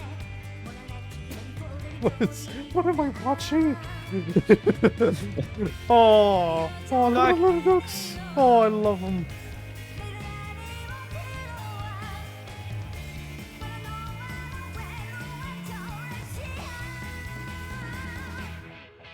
The theme song does kind of go hard, though. I like how Kirby's still wearing the hat. Yeah, I like how it still wears the copy ability hat. Bring breeze. This is definitely a cutscene to start your game off with. Yeah. Japanese lyrics look weird. That's because this game has its own little language, and you'll notice it a lot, especially on these signs around the world. Yeah, those are definitely not the moon runes that I'm familiar with. Yeah, it's weird. It's like its own weird little language. And the thing is, like, over time, people have managed to like figure out like what the alphabet is supposed to be. I mean, I'm sure they have, just taking the subtitles from that song lyrics. No, this is the first time I've seen the lyrics. Like, even while like the game was like when it was like just trailers. It was like people like figured out like bits and pieces of it. But it's all silent again. While I do like that lyric theme, I don't think anything is going to beat Jump Up Superstar anytime soon. Do you think do you think that's going to be in the Mario movie? Hard to say. I don't know. It would be a nice little Easter egg. A very nice, pleasant little Easter egg, but the calm before the storm of another Illumination film. They haven't full sailed put in like the actual songs in Sonic movies, have they? Like there's bits and pieces, but not like a full actual length Sonic game song in the Sonic movie, right? Well, I know in the movie they like remixed like Green Hill a couple of times. At the beginning. At the beginning there was one of the songs from Mania. I think it was one of the intro themes from Mania. You know what they should have put in the new Sonic movie? Oh, is this like is this a boss? Oh no. Yeah, it's kind of like a boss. I think it's more like one of those Devil May Cry rooms where they like lock the doors until you beat all the enemies inside. I see.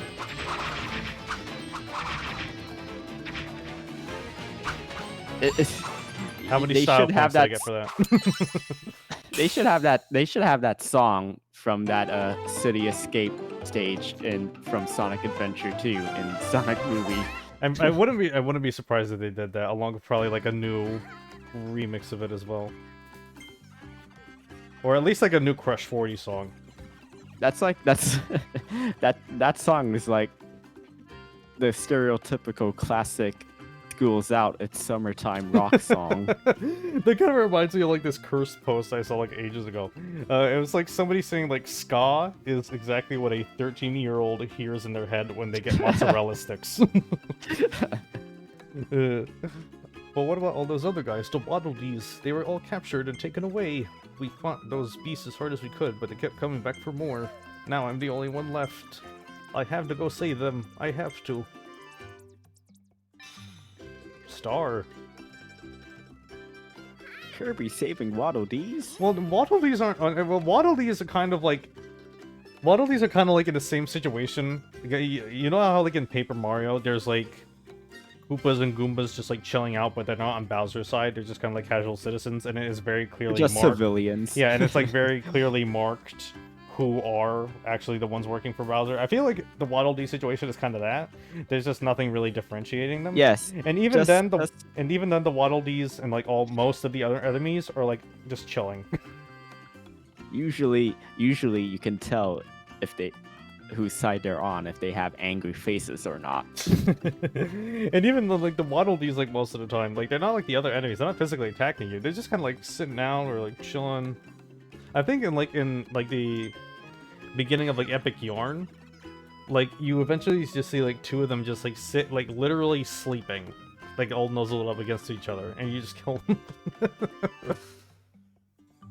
So your name is your Kirby? name's Kirby. I'm Elphalin. Nice to meet you.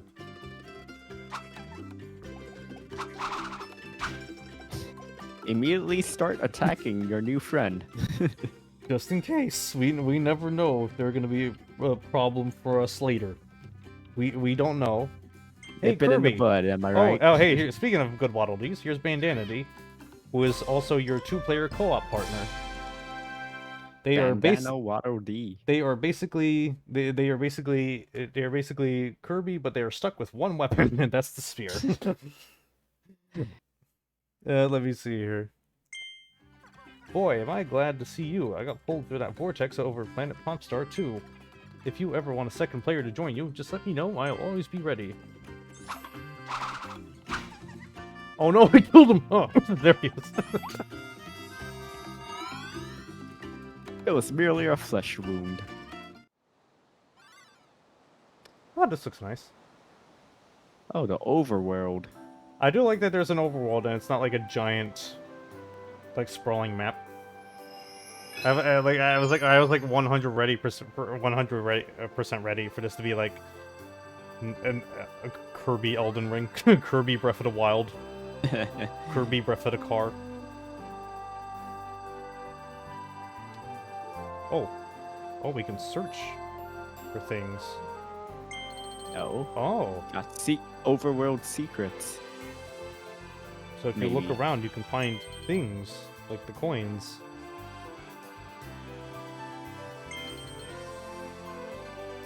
I gotta keep looking through these and see what I find. Okay, maybe we should do the actual stage now. Alright. Downtown Grassland. Clear the stage, save the hidden Waddle Dees, and now in each there's also like a set of like hidden goals as well. I think I know the ones for this one. I think there's like flowers you have to find or something. I don't fully remember. Also, you can actually move the camera, not too much. Though it is nice to at least like look at your surroundings. This game is so pretty. It's quite vibrant looking. Yeah. Nice bright colors. I'm glad we're in the stage in gaming where I remember living through that stage in gaming when all the developers thought that realistic meant brown. I just feel like it's interesting how we're seeing like a lot of like stylized things again, especially with like a lot of nostalgia for like older games. Especially now we get to the point where people are doing like low poly 3D games. Not to mention like bringing back like cell shaded stuff. For example, like Bomber Cyberpunk and Lethal League. So shaded stuff. There was a racing game called Auto Modelista in that style, and it was amazing looking, and that's pretty much the only racing game that was made in that style, aside from a Korean MMO called Drift City, MMO racing game. I know. I think Namco made something like in the early 2000s. I don't remember. I also remember there was like Cell Damage, which was kind of like inspired by like Twisted Metal and stuff like that. It was kind of like a cell shaded like cartoony Twisted Metal. Nexon. I'm pretty sure Drift City was published or something by one of those famous. Yeah, because if you mention racing MMO, my first thought is immediately gonna go, all right, Nexon. Yeah, Nexon. I think. I mean, I don't think it's published by Nexon anymore. The global servers have long been dead. There's still only the Korean servers left, but there is like a fan project where it's like it's sort of like, you know, how some MMO communities revive a dead MMO.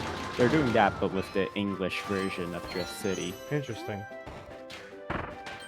Yes, since it's a Korean MMO, there's lots of grinding involved and lots of item durabilities and upgrades that only last a certain amount of time, and you know, upgrading upgrades, like two items of the same set equals that same item but with a +1 beside the item icon. Oh great. Yeah, usually man, I forgot. Drift City, that was the name of the game. I played a whole bunch of that way back when. Oh man, I completely lost like my train of thought.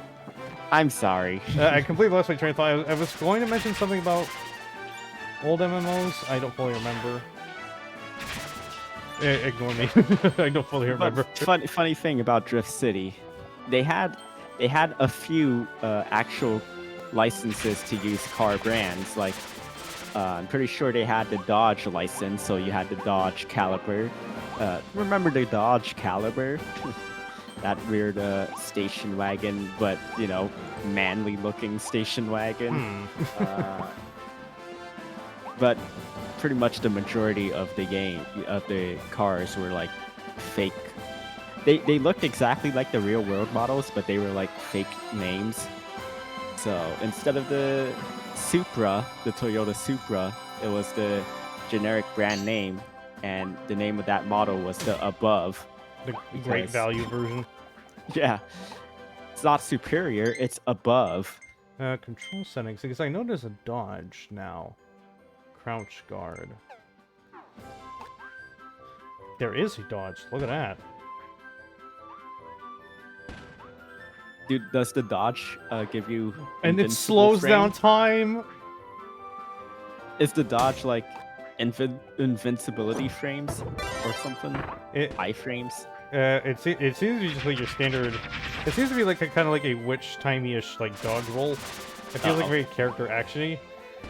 The moment I saw that, especially like the witch time slowdown, I do not trust it because I feel like because usually like after you beat like a Kirby game the first time, you usually get like an extra mode and an arena, which is like a big old boss rush. And after you beat the boss arena the first time, you basically get the true arena, which is basically, I believe, it's all upgraded versions of bosses with a completely new attacks and like with different patterns and of course a lot more health. And then there's always like a secret boss at the end. And I feel like that secret boss fight is going to be an absolute pain in the ass in this case. If I have the dodge roll, like I feel like, oh boy, I'm just going to be fighting Virgil, aren't I? Ooh, I'm scared. Also, I keep messing up the controls. We're gonna eat that cone. Amazing. I like how the hat looks on top of it, especially since it like also has little eyes. Yeah. All right. So let's see here. I was wondering what sort of ability a cone would give you. What this does, it's kind of like a little peg that you can just like slam down. I think there are also like holes you can dig into as well. as well as certain like boxes you can break and like cracks like this. I'm still trying to find all those tulips. I think I might have to go for this stage again. See, like, those guys are just chilling, and I had to go and mess them up. Do they not see? Okay. I thought they. You had to be the aggressor. It's like that, which brings me to another sort of off-topic, but not really thing. Have you ever played The Division by Ubisoft, or do you know of it? I know of The Division. I haven't played it. Like the very first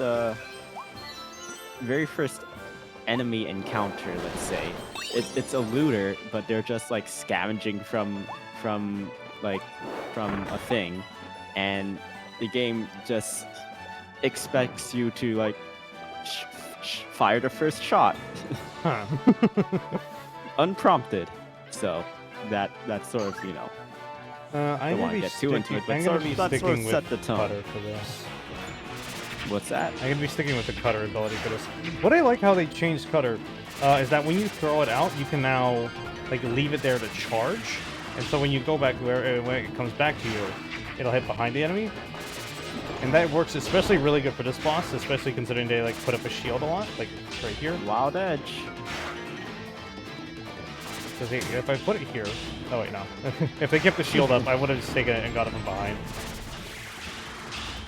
Oh man, good shit. Ooh. Yeah, like see, since he was putting up the shield, I was able to hit him from behind. I'm gonna get rid of my ability. I'm gonna take this sword, and we'll just be on our way. Save that Waddle Dee. Oh. We saved the hidden Waddle Dees. Aw, he does a little wave goodbye. This game is so cute and lovely. I don't know. It's been really fun getting into Kirby again. Meat in the bone. Everybody's favorite.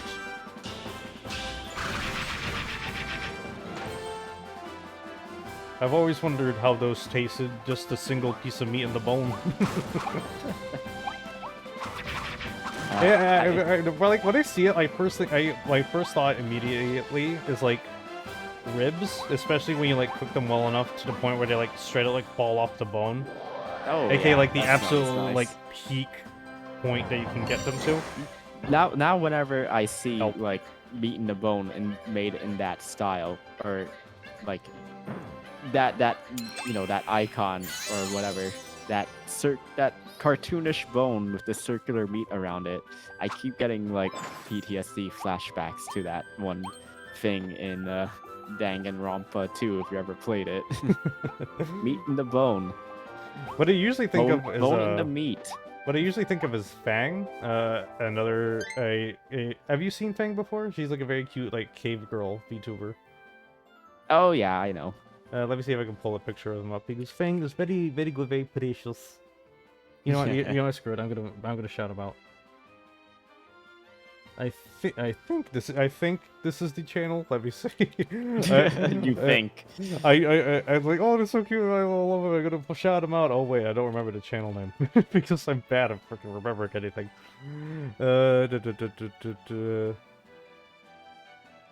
Okay. Yes. Okay. It was all. I almost fucked it up. Okay. There we go. Okay. I should have. I should have a PNG of them somewhere. I need to start gathering PNGs of VTubers more, especially if I'm doing like more art. Especially since I'm doing like more art of them. For example, like there's like a piece for like meat that I want to do later as well. Especially after the art I did of Koki. Where is... And is that close enough? Where is a good picture that I can use? Probably not this one. Probably not this one. It's always a struggle when you have to go like searching for something like in the middle of stuff. Okay, this should be a good picture. This should be a good picture. Okay, I am going to save image, and then we are going to pull image up. Look at them. Look at them. They are funky. They are funky cave girl. Yep. They're freaking adorable. Very. Munch on that meat. What's on that meat right on the bone. Okay, okay, we also need to do the 5 tulips bloom. I think we should be on track to that because I see one over there, and I think I managed to do it all correctly when I last played it. Also, we have Cutter again, so I'm going to take this. I don't know if you can still do the thing where if you swallow, like, 2 abilities at once, it pulls out, like, a randomizer, and then tries to, like, pick, like, a random ability out of, like, the entire set to pick from. That seems like an OP thing. Well, it's not always an OP thing because when you do it, it's random. You get like a little slot wheel, and it just gives you like a random ability when you eat 2 at once. I remember 64 doing this thing where it had less abilities, but you were able to combine them, and there were specific things you can do with those combinations. For example, like if you had like sword and electricity, it would give you like this. It would give you basically like a Darth Maul's lightsaber. And I think if you got like snow and electricity, Kirby would turn into a fridge. And like whenever you like attack, you like spat out food. And if you manage to get to it fast enough, it would actually heal you. Oh shit! Ah. Am I going to actually die in a Kirby game? Uh-oh. I'll be very ashamed if I do. Let me get those... Oh, Jesus Christ. With that orange... That's reinforced. Whew. Now it's not. Attack its weak point for massive damage. Giant enemy turtle. You killed him! But we saved Waddle Dee, so it's fine. We came into his house and completely ruined it, but it's fine. Stage cleared. Clear the stage. Find all the Waddle Dees. Complete all the missions. Huh. That mention of that Kirby anime that was dubbed on Fox Kids or 4Kids TV or whatever it was called, it made me remember there were quite a few video animes based on video games that got dubbed over and were shown on Fox Kids. I know Sonic X is the big one. Wasn't the F-Zero one? That was also dubbed? on Fox Kids, yeah. That was? I didn't realize it was. Fox Kids, 4Kids TV. Huh. I don't I barely remember the plot, but it was something about like, you know, cop getting into a crash and then he woke up in the future or something. Huh. Along those lines. Weird. That's pretty interesting. Your figure collection is available. Use this to view all the figures you collected. See if you can collect a full set. Ah, gotcha mechanics, my favorite. Through the tunnel. Oh, more Waddle Dees to save. Oh boy.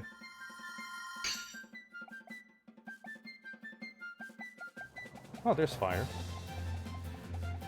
Gee, I wonder if we're gonna have to use Carby again. Yes, and, well, it's not an anime, but it was based on a video game. Pretty sure, if I'm not mistaken, wasn't Viva Pinata also on Fox Kids or 4Kids TV? I remember Viva Pinata. It is technically a cartoon based on a video game. I think more people have seen the Viva Pinata cartoon than people have actually played the game. Yeah, it doesn't really have much in common with the actual gameplay mechanics of Viva Pinata. It was definitely one of Rare's more interesting projects. Remember Grabbed by the Ghoulies? I feel like Rare has always been in this weird state even after, like immediately after like the Microsoft buyout. It was like they have always been like in this very weird state since then. Yeah, it's I don't want to say, but it seems like they're kind of directionless. Like nowadays, especially in the conditions that it's in, Sea of Thieves is doing pretty well, and Sea of Thieves is a whole lot of fun. Yeah. Find a secret room. That wasn't very secret. For a while, it took them a while to get there, didn't it? Yeah, definitely. Yeah, I heard it had a very rough launch. I still don't feel like the absolute like biggest flop from Rare this generation is the new Battletoads. Well, probably the best thing is between Steve Thieves turning out well and Killer Instincts turning out well. Oh yeah. Especially now, since you can basically get like the new Killer Instinct on basically everything. Is there something over there, or is it just pipes? It's just pipes.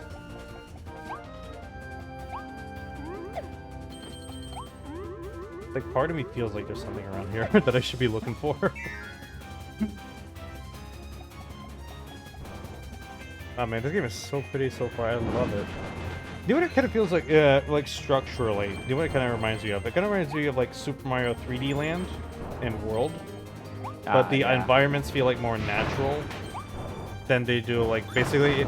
A 3D Land and World feel like a bunch of like assets were like made and then it was like all like put together in like a grid because of how blocky the entire design of that game was. Excuse me. What? Oh no, What happened? I was feeling burpy. Oh no! Don't tell VTuber burps. Uh-oh. Not on my stream. No. But wait, the clout. Oh shit. Alright. There should be one more of those lanterns somewhere around here. Meat on the bone. Meat You bone. know what I on the- really like? Yeah, I know. I do what I really like. This fire effect. Like that honestly looks really nice. Oh yeah. And like from like the colors and everything. Like that honestly, honestly looks like genuinely beautiful. This is a very generally beautiful looking game. Yes. That's always the very interesting about Kirby. It's always like around the middle or the end of a console's life cycle. Not always, rarely the start, that Kirby just kind of like pops in comparison to stuff like Pokemon, etc. And what kind of happens is that Kirby kind of ends up like stealing the show aesthetically because the games always look like so pretty and always like push like the system to like its absolute limit. That was especially the case for like the original NES game, especially for like how many animations they had. Ooh, only J. Speaking of console lifespans, you heard about that supposed Switch 2 leak, whatever, right? Yeah, that thing that keeps happening, but that thing that keeps happening for several years, but I'm pretty sure it's probably not going to happen. I mean, the OLED is out. I feel like it's probably the closest that we're going to get, unless we end up with a few more years of new 3DS XL 2 Electric Boogaloo and Knuckles. Like the fuse. Hey, gotta reach the cannon. Go. Whew.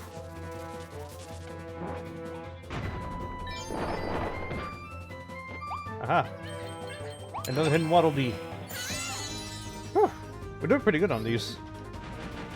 Yeah. I feel like they're not like too out of the way, but I feel like over time they're definitely gonna get like a little more tricky with where they put them. Because like we lit all the lanterns for now, so that's something. What I do like is that even though I thought Kirby's floating ability was gonna be like very broken in this game, but no, there is like a very clear like peak that you can have, and it's not even like the limit of like the stage. It's just like, okay, you can go up a couple times and then that's it. Am I gonna be eating stairs? Those are very rainbowy stairs. I love the Fall over. I love the face. I see.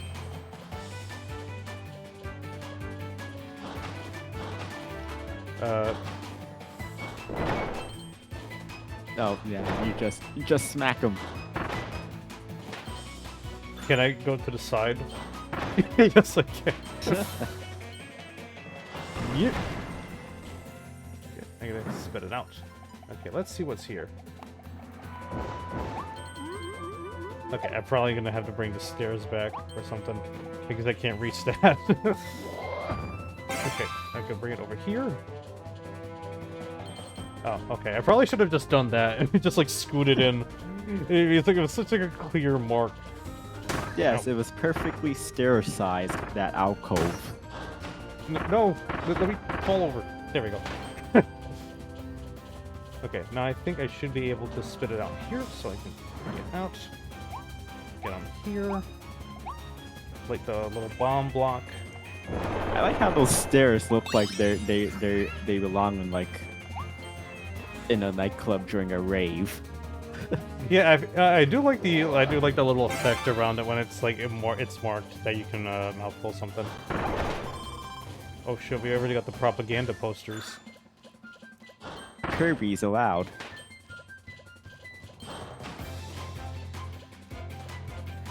Kirby is always allowed in this house. It's like that meme of that seagull sitting on top of the no seagull sign. I love that picture so much. You know what I love? Those Even though it's very obviously photoshopped, because the outline of that sign, the seagull sign, is perfectly matching the outline of the actual seagull. You know what I love? Those videos of like seagulls like sneaking into convenience stores And stealing bags of chips. and stealing bags of chips and totally getting away with it. And like they know they're doing something wrong because they sneak in, but then they like quickly scuttle out. Yeah, you give a quick side glance, yoinks the bag of chips, and then waddles out. Okay, I think I need to do this. Alright. Okay, that should be a good distance. Go, go, go, go, go, go, go, go, go, go, go. I just need to wait for the fuse to get back up here. Come on! You can do it! Ooh, and 2 treasure chests, look at that. Oh, there's just more of the coins. I wonder what these are gonna allow us to buy. Because I know there's like a shop which lets you buy like alternate versions of abilities. I don't know what else they're gonna let us get a hold of. I remember stuff like the DS games allowing you to buy like music sheets for like a sound test, and also especially like different colors for Kirby that you can get as well.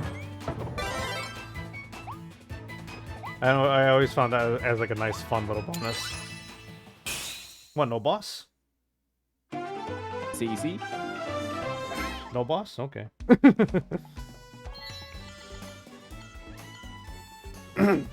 One more. Remove the wanted poster. Are you kidding me? Okay, I guess we're gonna have to do that again later. A woofie. A woofie. A common beast that can be found all over the New World. They're pretty cute, but they have a dangerous side. They'll growl and jump at anyone who crosses them. A whole bunch of these critters attack the Waddle Dees. Funny, you think they get along. Captured Waddle Dee. One of the Waddle Dees is being held captive by the fearsome beast pack. There are many out there waiting to be saved. You can almost hear them calling for help. Wawa, wawa. I think they just want coffee. He uses the app. Or maybe they're dying of sandwich? thirst and they're actually crying for water. I like how I joke about Wawa a lot, but I've never actually been into one. I know of like a couple around here, but I've never really been into one. I'm not really one for like gas station convenience store stuff. Then again, I mainly don't have a huge reason for it. Mainly because I don't really like coffee, and to be honest. I don't drink coffee at all, Yeah. even though I used to work at like a chain coffee place. Cutter treasure. Bond Yes, treasure. the only source of caffeine I get is from soda, which is probably bad, but I honestly don't drink soda either, and I don't really understand like the other VTubers who like drink like a bunch of the freaking like advanced.gg and all that kind of stuff. Like I don't trust that stuff like one bit. I don't drink any crazy stuff, just cola and Dr. Pepper. Okay. Nothing crazy. I don't even drink energy drinks. Yeah, The one time I tried to drink an energy drink to get through the first part of my morning shift at work was it gave me the runs. Oh boy. But to be fair, I drank that energy drink on an empty stomach, which I probably Yeah, shouldn't you have. probably shouldn't have done that. But yeah, like soda doesn't really sit too well with me. Yeah, I'm not like too one for carbonation. Oh, I love carbonation. That's Like the closest, that's like the closest thing I'm fine with in terms of carbonation is like, well, That's like- well, it's probably like Slurpees and stuff like that, which is weird because it's technically soda. carbonation's the entire point for me for drinking soda. The high. Yes. It's the fizzy texture, whatever. Yeah, it doesn't really sit too well with me, so I kind of avoid it. But it's very nice to see like these dedicated like challenge rooms back for like each ability. I remember Return to Dreamland having them. So yeah, it's pretty neat little concept. I do like how it looks aesthetically as well. Remember like how Mario Odyssey would have like those little like challenge rooms, and they would just look like they were like made of like plastic blocks.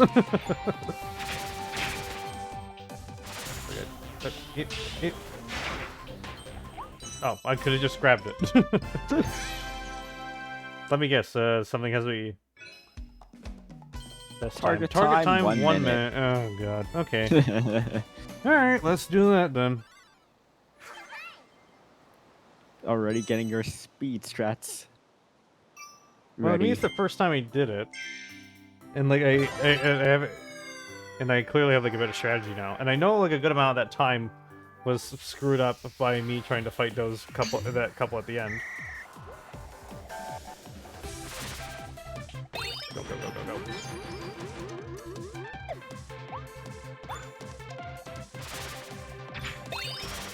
go. Go go go go go.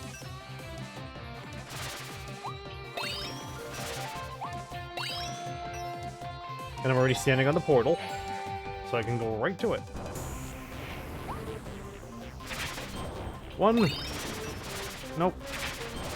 Okay, I know you can only throw like 2 at a time, so I wonder if I can like take that to use that to my advantage.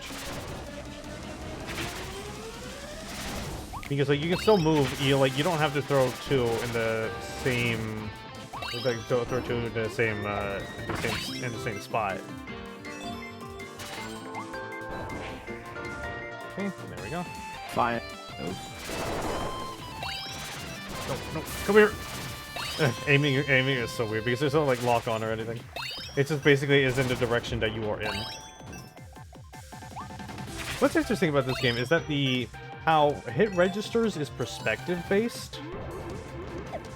So like even if an enemy is like in the background, but you're in the foreground, and if you have like the camera angled to where it looks like a 2D plane and you throw it, it will still hit the enemy. Also, that's 0.29 seconds. Screw you. That's gotta hurt. That's like 0.3 of a second. You're I off think by. I think I once beat someone in like Crash Team Racing by like a 1 millisecond, and I felt so bad for them. Bomb treasure. I am not very too good with bomb, so this will be interesting. Set them up the bomb. I know how they mainly use them now is like you can like roll them like bowling balls, which I guess is neat. I know if you like crouch and then just place them down, you can like basically more or less like make mines.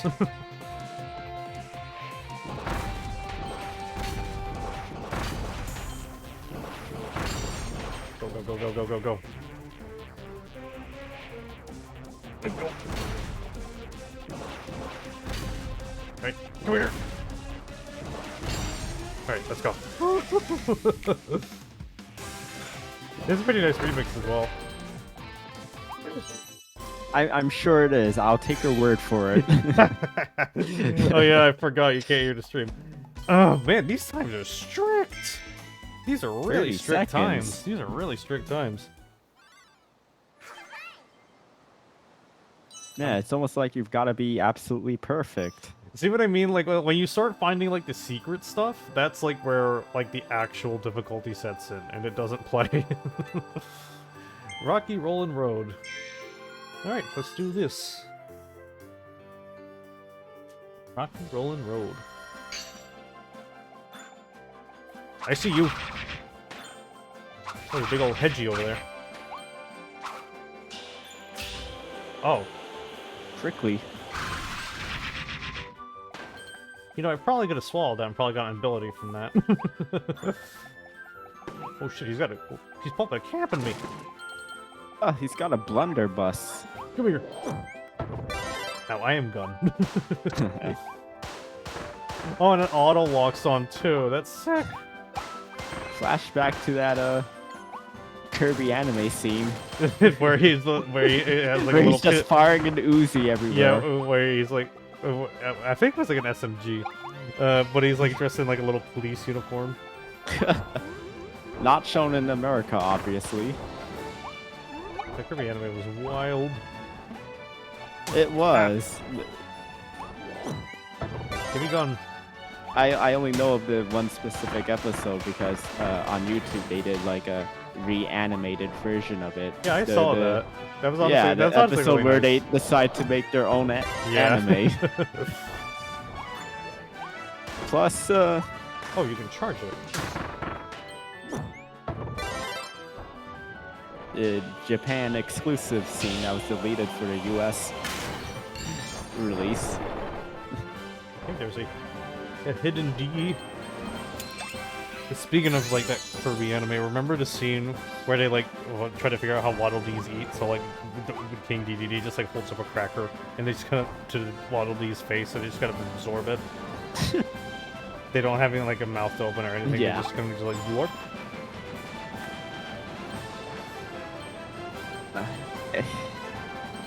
People make fun of like, you know, the 4Kids dubs, but you know, that was what I grew up with, and It's all that we had. It's all that we had. And honestly, it's kind of Jelly funny donuts for how, and all. kind of funny how cringy it is. Remember Shaman King? That dub for that? It's weird that Shaman King is coming back, because like whenever I think of it, I always associate with the 4Kids dub, because I've never actually seen like the original like manga or anime in any capacity. Come here. Ah! So, you know, some people still whinge about the new dub studio for Pokemon, but it's been like what 15 years now. Yeah, you kind of gotta change it up eventually.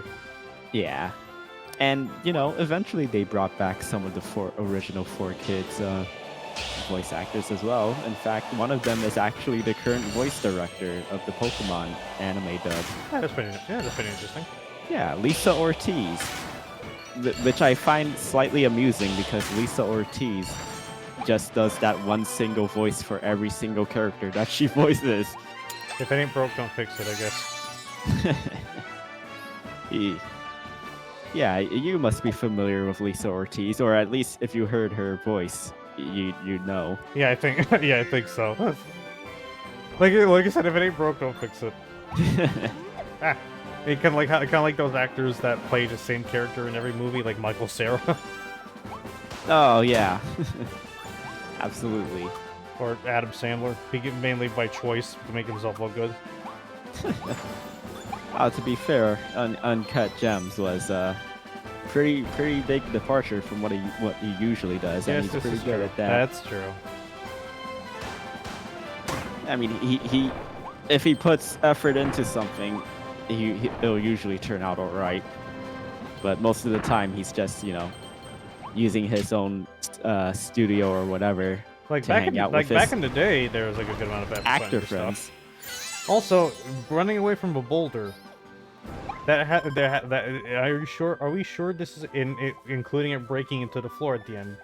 Are we sure playing crash music at the beginning?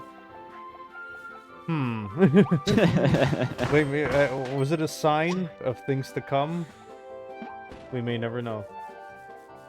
It's Also, a rave car. more car time. It's so cute with the little hat. Time to commit manslaughter. Oh!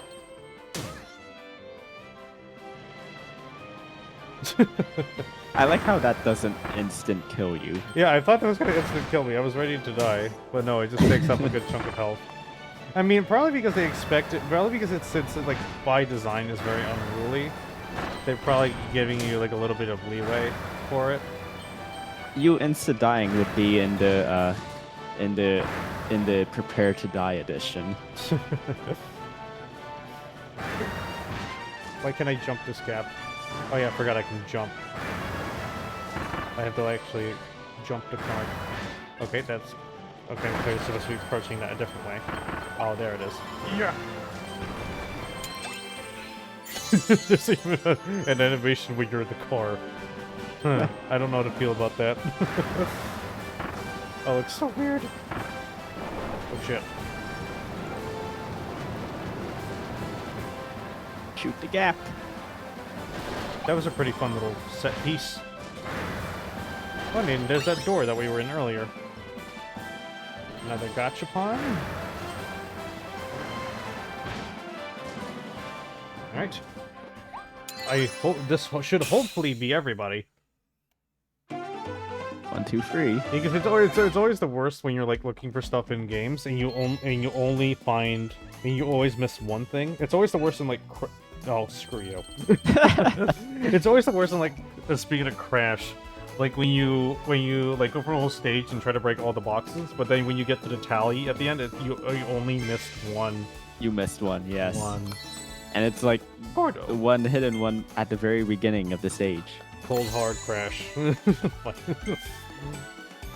Elflin, a mystical new friend you met in a mysterious new world. You found Elflin was he was trying to save the Waddle Dees from the Beast Pack. He seems happy to be Kirby's guide, sharing helpful advice to save the Waddle Dees and rebuild their town. Thanks, Elflin. I'm sure you won't be the villain later. If recent patterns have taught us anything. Yes, there must be a very good reason why there's a notch in their ear. Oh, we're going to a mall. Goodbye. There they go. Malls. Speaking of malls, there's this one very small L-shaped mall that doesn't exist anymore near my place. That was the only place that I ever found an Outrunners arcade cabinet. Ah, Right so that's what I was outside thinking of, Outrunners. I knew they made, like, I was trying to think of, like, yeah, I knew it should have been, I knew it was going to be called Outrunners or, like, something very similar, but I don't know why my mind didn't go there first. That's just stupid. That's Yes, actually, Outrunner is also the name of my car/mech. There's also, actually, like, a little toy of the mech. If you look in the background of if you look in the back of my background, my just chatting background. When I go to the room again, you can probably catch it. Okay, this is a pretty interesting way of doing stuff with a ranger. Like teaching you how to basically use it. You have to charge it up to hit those flying targets? You have to charge it up to aim it. Oh, I see. So, only facing the direction will fire the... Yeah, like shoot, like just pressing the button normally will shoot it, but if you want to like aim it, you have to charge it. You don't have to charge it completely, but whatever. I'm running.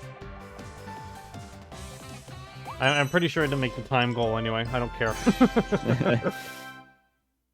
We're still found. Ugh, man, these time limits.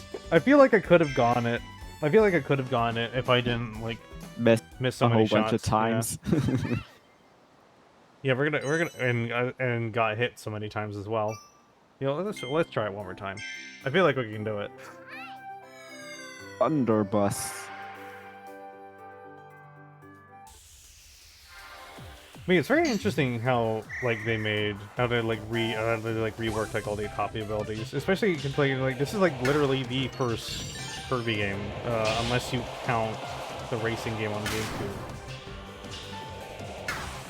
Even then, the little mode where you can like jump out of the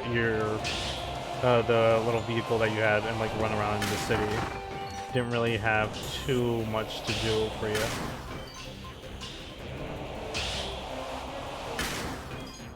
Okay.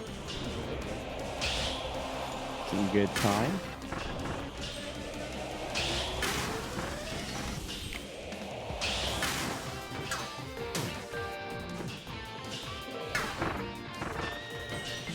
Oh, hey, it actually, yeah, I didn't realize it caught it. It's very interesting. It ricocheted.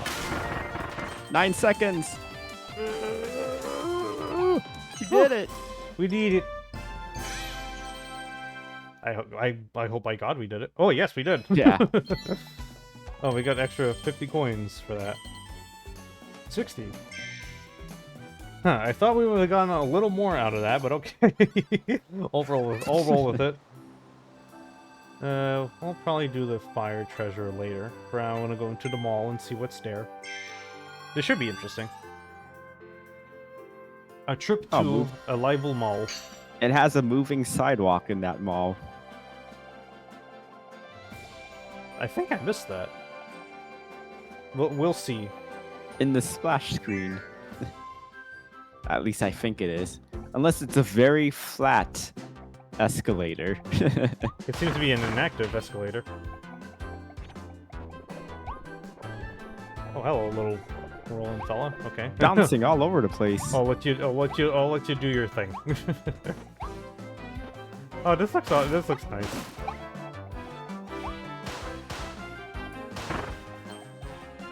Man, the aesthetic of like overgrown like ruins always In an urban setting. It always looks really good.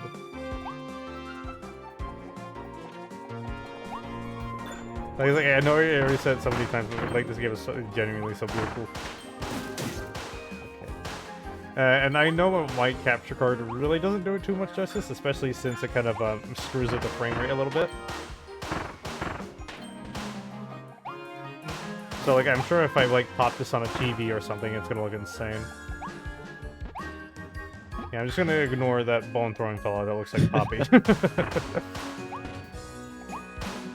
What's in these boxes? I wonder if there's like a button or something I can press to like open one of these stores. I wonder if I have to charge to open that. Oh god. Okay, let's see. 4 donuts. Aha, there is something. Oh, another gacha toy. Oh god, I forgot how to play for the game for a second. I was pressing B. At least it's not an instant death. Ah, at least the invincibility lollipops are back. Invincible candy. Hello, I am here to ruin your ship. This is a pretty nice remix of it as well. Not that you can hear it, as we have. Yes, I'll just take your word for it again. No, why? Okay, there we go. It's always the worst when you barely miss something. I'm only like now thinking of like when I was playing Ape Escape like a while ago, and I nearly cut a monkey, and he just barely moved out of the way enough for me to like just fly off of a platform. Oh, hello, little lockers. Oh man, I probably should have taken the cutter.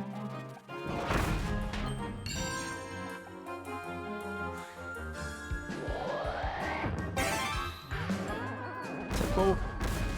I am now Locker Kirby. Come on, tip over. Come on, do it. Fine. Funny how it's easier to tip over a staircase than it was that Don't tip over the stairs. Lockers. Okay, Burger. so... This way. Yeah, there's the moving sidewalk. Oh, yeah, there is a moving sidewalk. How about that? Okay, it wants us to go this way. Oh, it's a secret entrance. I see, I see. Aw. This is mine now. And so are these. The food court. Man, now I want burgers. Now I want burgies.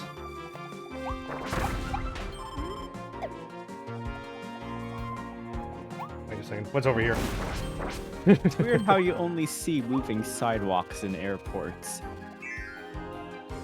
I mean, it's probably for budget reasons. Like, I'm trying to think of like other instances. Like, I don't know. Because like, unless you use it in like like when you usually see like moving. Like, why aren't they a thing to like supersede regular sidewalks?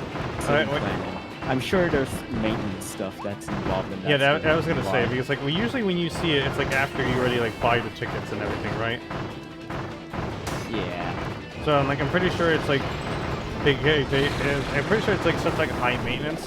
They kind of have like put their trust on the, like the people who are actually paying to basically use them to like treat them decently.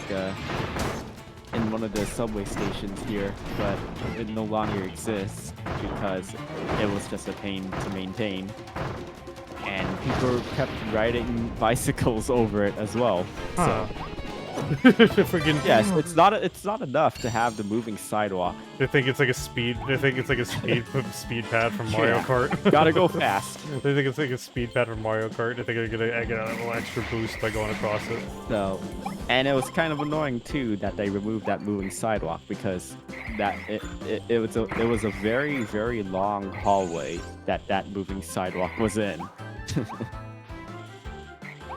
Part of me feels like there was something important in that box. There was 100% a reason why it was on a conveyor belt, and why it's not respawning. Watch when you finish the stage and we get to the tally, it's gonna tell me, hey, you probably should have gotten the box back there. I'm gonna get these and see what they give me. Okay, gotcha toy. Is there anything else? Maybe there was another gotcha toy in that box you missed. Hello, little snowman. I shall demolish you now. Oh, that's why they want me to get it. So here.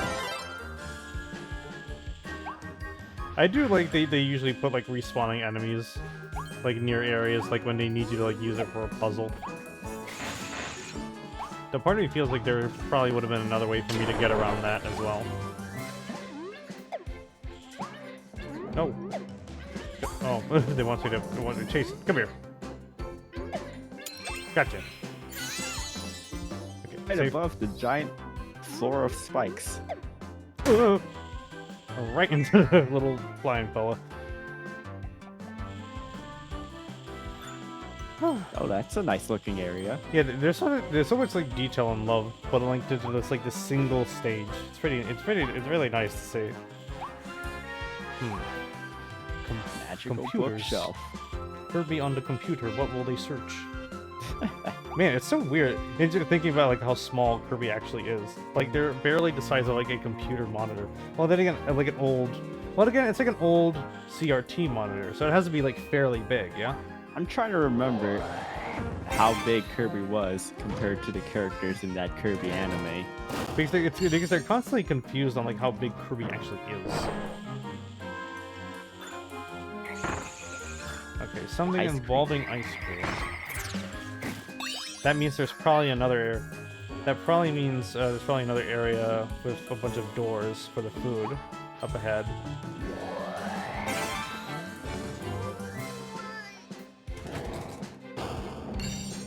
Oh. Okay, so it clearly these are separate pieces. Okay, so not the ice cream one, but it's between the ice cream and the cake one, and then I have to go to the left. Yeah, so I have to go to the top row up here. Oh, I see what they mean now, because there's like 2 rows with cake here, but I want you to go on the left for the one with the ice cream at the end. I see, I see. I see, very interesting. That is definitely game design.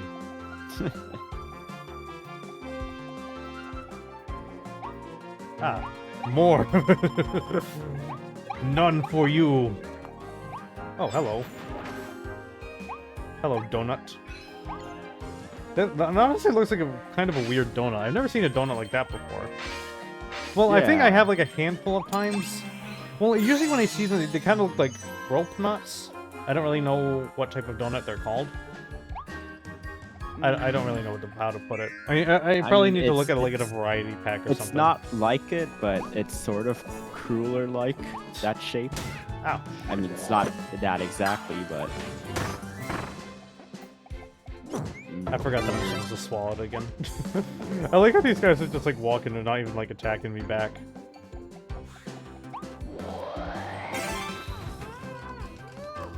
Oh, there's screws It's attached. secure to the wall.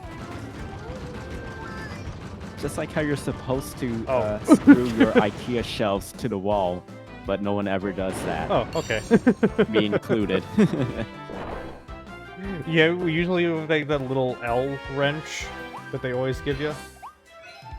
Yeah. Navigate the mall without getting lost. Okay, so there was definitely a reward for figuring those two puzzles out.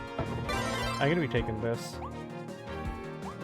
You missed a donut, I'm assuming. Yeah, I missed a donut, definitely. It was probably in that box that you missed. Shit. Maybe. You're probably right. Is there something I'm supposed to be shooting?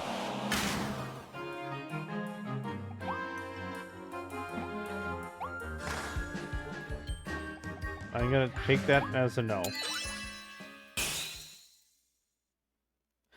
It's so weird. Like they put it. You think they put an enemy up there? It's like, oh, we're just gonna put this up here. Why? Eat 4 donuts. Yeah, it was the donut.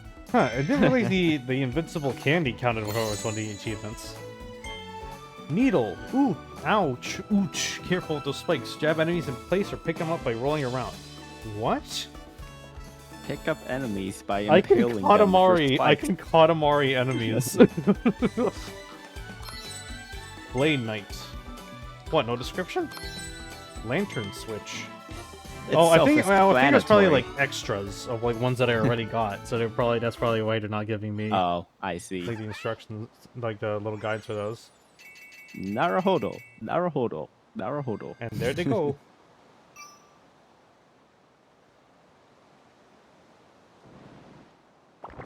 Go, my army. My Pikmin. I do find it pretty interesting as well how they all have like different shades of color. So you see how like some are like more pink, some are more orange, and some are more yellow. From one mall to another.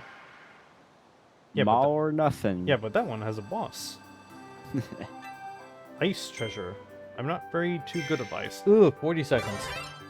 Ugh. Ugh. With our current track record, I don't know how we're going to be doing this. Freeze and fling, skating on ice. Oh, I see what they want me to do. So literally just get through the level as fast as you can. Yeah, that seems to be the case. No, it's just that it's just normally in other Kirby games when there usually is this ability, but what you usually do is hold down and then move forward. Fell off the edge. I thought I fell off the edge. Oh. That's why I was like fumbling around, like, wait a second, where am I? I'm alive. You missed it by 2 seconds. Wait, I did? Shit. Then again, it's just a couple of coins anyway. I'm sure these crystal stars lead to something useful. On that note, we should probably also do the fire one.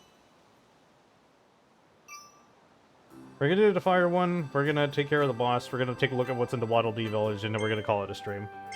Because I know I'm already gonna play more of this tomorrow anyway.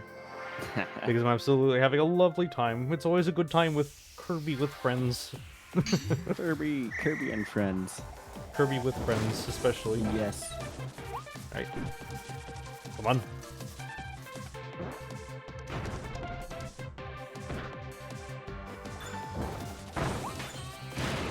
Okay. I see the goal is wanting me to do it on the way there.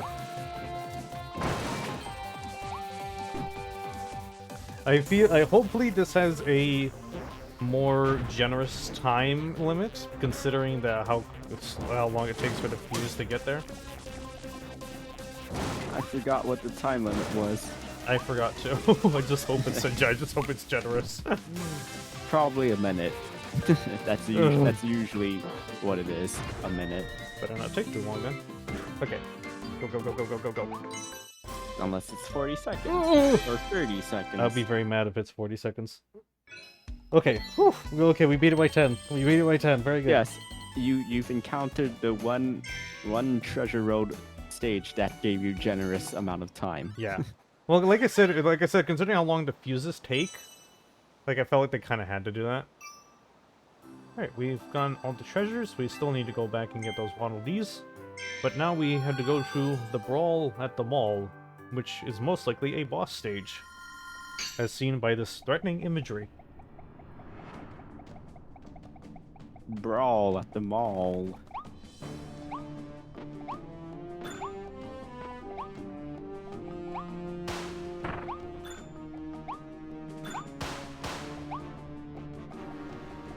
I wonder, are they gonna... Ooh, banana. Look at that. Kong's banana horde. Mine now. Delicious. I haven't, okay, really weird tangent. We want a smoothie that I constantly tend to, like, make very often. Okay, like, banana, chocolate syrup, and peanut butter. Interesting. It's like, honestly, like, a genuinely good smoothie. I remember getting it, like, at this, like, small little indie place, like, years ago. But, eventually, over time, like, they shut down, I kind of just, like, buckled down, and, like, okay, if I want more of this, I just gotta make it myself. Yeah. Oh god, monkey. It's funny, one of the chains of that aforementioned coffee chain place that I used to work at, it used to have like a separate sort of merged combo Cold Stone Creamery thing as part of it. If you're familiar with Cold Stone Creamery. Yes, I am. Yeah, I learned a lot of neat ice cream treat combos working there. So yes, now I don't just eat plain ice cream anymore. I mix in cookies or chocolate bars pieces into it. Yeah, there's like this slowdown for like the attacks, for like when you dodge roll. Oh god. Ah!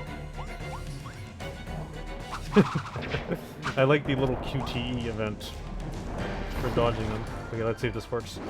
Oh, I thought that was gonna be like belted straight at me. Yeah, he can, that one he kind of. Yeah, there we go.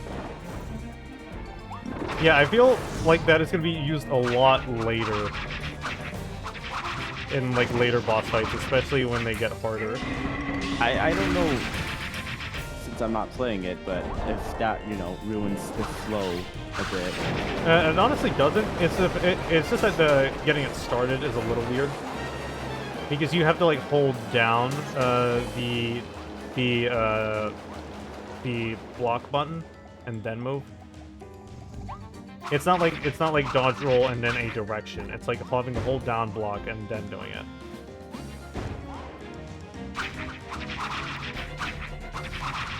So close. KO. I wonder what the other achievements are here, because there's like 5 of them. I'm sure one of them is not getting hit. Yeah. Yeah, that's kind of a given.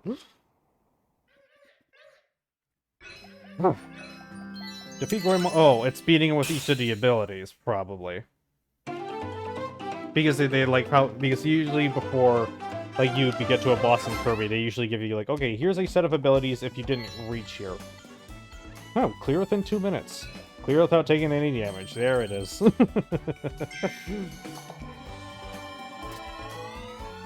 It's always the stuff you most expect.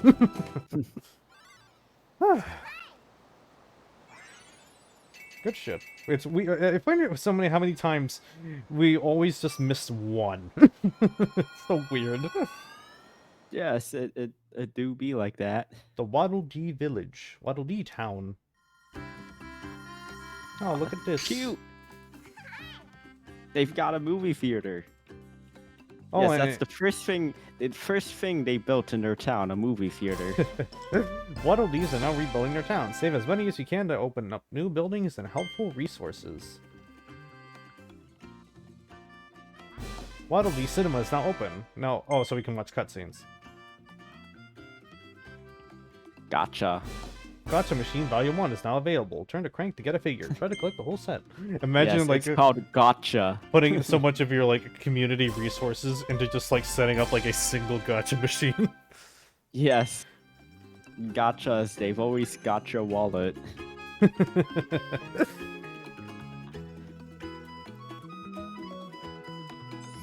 I think this is gonna be where we're gonna be learning new abilities. Okay, so how many waddles do we have in total? 42. 42. It's on the top of the screen Oh, as I well. didn't notice. That's why I paused. I'm gonna collect more of the gotcha machine first. Because I can't resist. Kirby has a crippling gambling addiction. Yes, it's an entire alleyway dedicated just to gotcha machines. All about Arrival Mall sign. Making life even livelier was their corporate slogan. They ran a wide range of businesses, entertainment arenas, food shops, or service industries. Now the remains of those businesses can be found in empty kinds of places, empty and alone. See, there is lore in the most pointless of places. It's like, oh, here's lore from my gotcha machine. Oh, here's lore if you pause at the boss without any abilities. Okay, I think we're good here. Let's see if we can actually use our money on something useful. Because I believe this shop contains like ability variants. Oh, look at him! It's like a little blacksmith Waddle Dee. Welcome to Waddle Dee's weapon shop. I work on all types of copy abilities. It's kind of my thing. Any copy abilities you find out there will become available in here. Oh, that's pretty nice. Can help you. This blueprint it contains a few incredible abilities. Techniques. You can use it to evolve your ability. Let's try evolving one now. I already my tools. Thanks for waiting. The cutter ability can now be evolved into Chakram Cutter. Volcano Fire. So yeah, this normally how Kirby games would work would usually be as like a little bonus or like secret. There would normally be like a special room where it contains like all the abilities. So if you need to use it later, but the fact they just like straight up give it to you here is pretty nice. To evolve this copy ability, you need star coins and rare stones. Ah, so that's what these are for. So that's what those are for. Naruhodo. Please tell me this animation is cute. Oh, it is. Oh, it is. Man, look at the texture. Look at the leather texture. That's really good. Chakram Cutter. How does this work? If you find more blueprints, bring them to me. I'll use them to evolve your abilities even further. Okay, so now we have the Chakram Cutter, and we have this little testing room in here with this little dummy, Mr. Sandbag. Oh, so you like throw like rings instead. And you throw like 2 at a time. That's and they can like rotate around. That's pretty cool. I wonder what happens if you defeat Mr. Sandbag. What happens if I charge him? Basically, same what happens before. Okay, now I'm curious. I want to see what happens if I completely defeat Mr. Sandbag. Mr. Sandbag, Phase 2. It's secret final boss, Mr. Sandbag.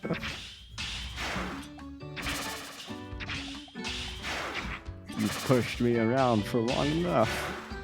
That kind of reminds me of how, like, in Rivals of Aether, there is, like, a Sandbag test dummy, and I think at one point, they, like, as an April Fool's joke, made that into a playable character.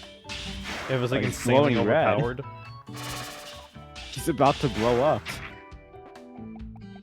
Okay, just one more go. Oh. Oh. that was a little anticlimactic. It's like we were so hyped and then just little poof. There you go. Alright. Volcano fire.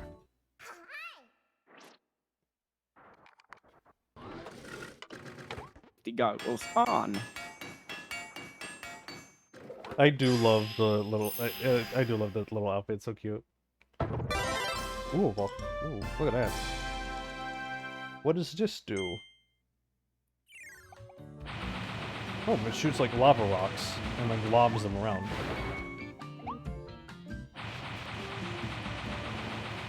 That's pretty neat. But I think I will stick with the cutter for now.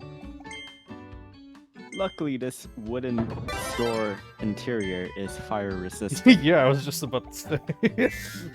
Good thing it's also bomb-proof as well. When you're ready to explore some more, just hop in a warp star and fly to a new area. I think we will do that later. And that game is saving? No, you know what? First, I want to see what Amiibo does. You can use Amiibo to gain extra stock items, star coins, and more. Would you like to use an Amiibo now? Yes. Give me a second. I'm gonna go get my Kirby Amiibo. Curb.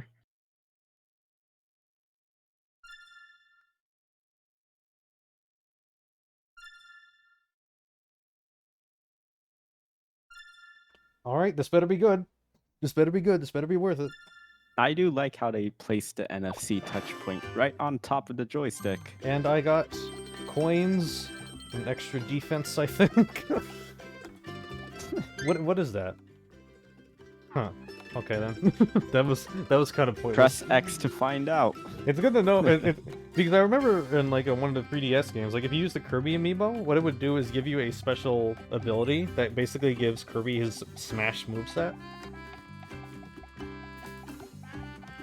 Oh, hello.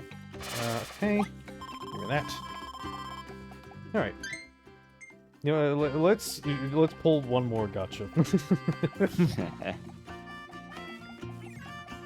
I don't have a problem. Yes. Gotcha stream, let's go. Oh, we got the car. Again. You know, that's apparently. I thought It's only 10 coins. Yeah, it's pretty. That's pretty cheap. like enough for 123 more pulls. Don't test me. But yeah.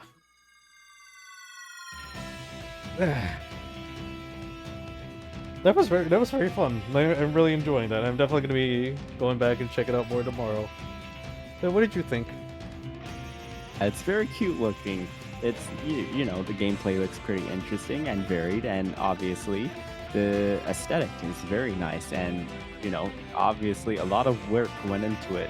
So yeah, I like what I'm seeing. Yeah, it's definitely looking like a very lovely little game.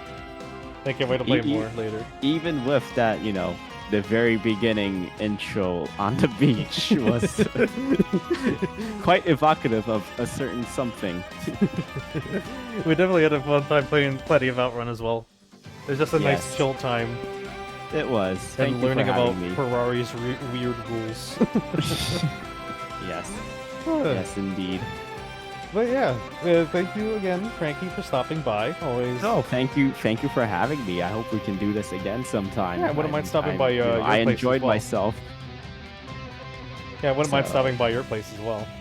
Yes. One day, hopefully, you know, once I'm more experienced in the technical side of VTubing. But for now, I'm a collab participant, not a collab host. But yeah, something really looking forward to doing again. So yeah, thank you. Yeah. Anything you want to plug, or like anything that got coming up soon that you want to bring up? Nothing in particular. Of course, I'm doing my usual Gran Turismo 7 streams and iRacing streams at the usual times. Thursday, Friday, afternoons and evenings. And again, I'm going to be continuing my playthrough of Judgment on PS5. Oh man, I need to look at that. I've been Yeah, wanting to. I also need to continue playing Yakuza Kiwami. I already did 2 streams of Judgment, and I haven't even completed the first chapter yet, apparently, so... Because I got sidetracked with the Club Sega arcade that's a few times. That's Yakuza for you. That's Yakuza for you. But yes, I'll put out a full schedule on Sunday probably. So I'm look forward gonna to that. shout you out again. And I do appreciate the shout out, Sarah. It was a fun time I had tonight. Yeah, I definitely had a great time too. It's always nice to do these like little like chill collabs with friends. Honestly, the intent, like bringing out Outrun especially, was just kind of like this: you sit back and chill, not do like a big thing. Kind of like how By the like way, before a while ago, like we just sat around just talking about like toys I and do figures. absolutely recommend you get the Switch port of the original Outrun arcade if you haven't already. Sega Classics. It's in the eShop. The thing is, I don't really like the original Outrun. Wow. I know it's arcade hard, but still, it's somewhere it's very weird to control. Like Hang On controls fine, but Yeah. not with the original Outrun. For me, yeah, anyway. it does take. But luckily, you know, it being a Switch port, they put a few additions into it where you get car upgrades, which makes clearing the course a lot more easier. But of course, you do have to clear the course once. I do want to get that virtual racing port that has like 8-player online. Oh yeah, I should probably look into that as well. Yeah, now that what a you very mention it. weird thing to port over. Like one of Sega's like very first racing games, like full-on racing. Yeah, for the Model 2, I think. I don't fully remember. But yeah, as for me tomorrow, like I said, I'm going to be playing more of this. And I'm having an absolutely lovely time. And I have an absolutely lovely time with Frankie here. I give you head pat. Head pat. Yes. I am very patable. Yes, indeed. There you go. Yes. Head pat. Head pat. Head pat. Yes. Okay. Alright, let's see. For now, let's see if we can raid somebody. Let me see what everybody is up to this evening. Okay, we currently... Okay, first I want to mute my freaking streams because it always plays everybody else's streams, even though I'm on the Twitch homepage where nothing should be playing. Okay, there we go. Okay, so let's see. Here we have Coda playing Ultra Kill. We have Koki alongside Meat playing some HoloLive themed games. Stop giving me freaking ads. I'm going to scream. I see you're having a great old time with your head pats. Oh yes, I am loving this. It's like a. It's weird how massage like for it my looks head. like it's tracking to your head, even though it's not. Even though it's just like a still image. You placed it perfectly. Yeah. That's the thing. Oh man. But Koki's been going on for quite a while. I don't know if there's going to be streaming any longer, so we'll take our chances for now. Let me see here. We also have 2 AM Soda, who is also playing Kirby in the Forgotten Land. If you all want more, but let's see here. I think. Yeah, let's try Koki for now. Especially since they get the Orphan model out that I did fan art of a while ago. I'm still really proud of it. I do like how like those shopping bag like esque arts came out. That always such a fun design to draw. But yeah, thank you all for joining in. Thank you, Frankie, for stopping by the garage today. Anytime. I usually don't really.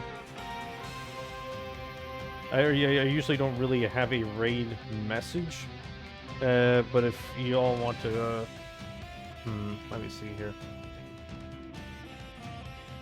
Mouthful raid. No. Let's see.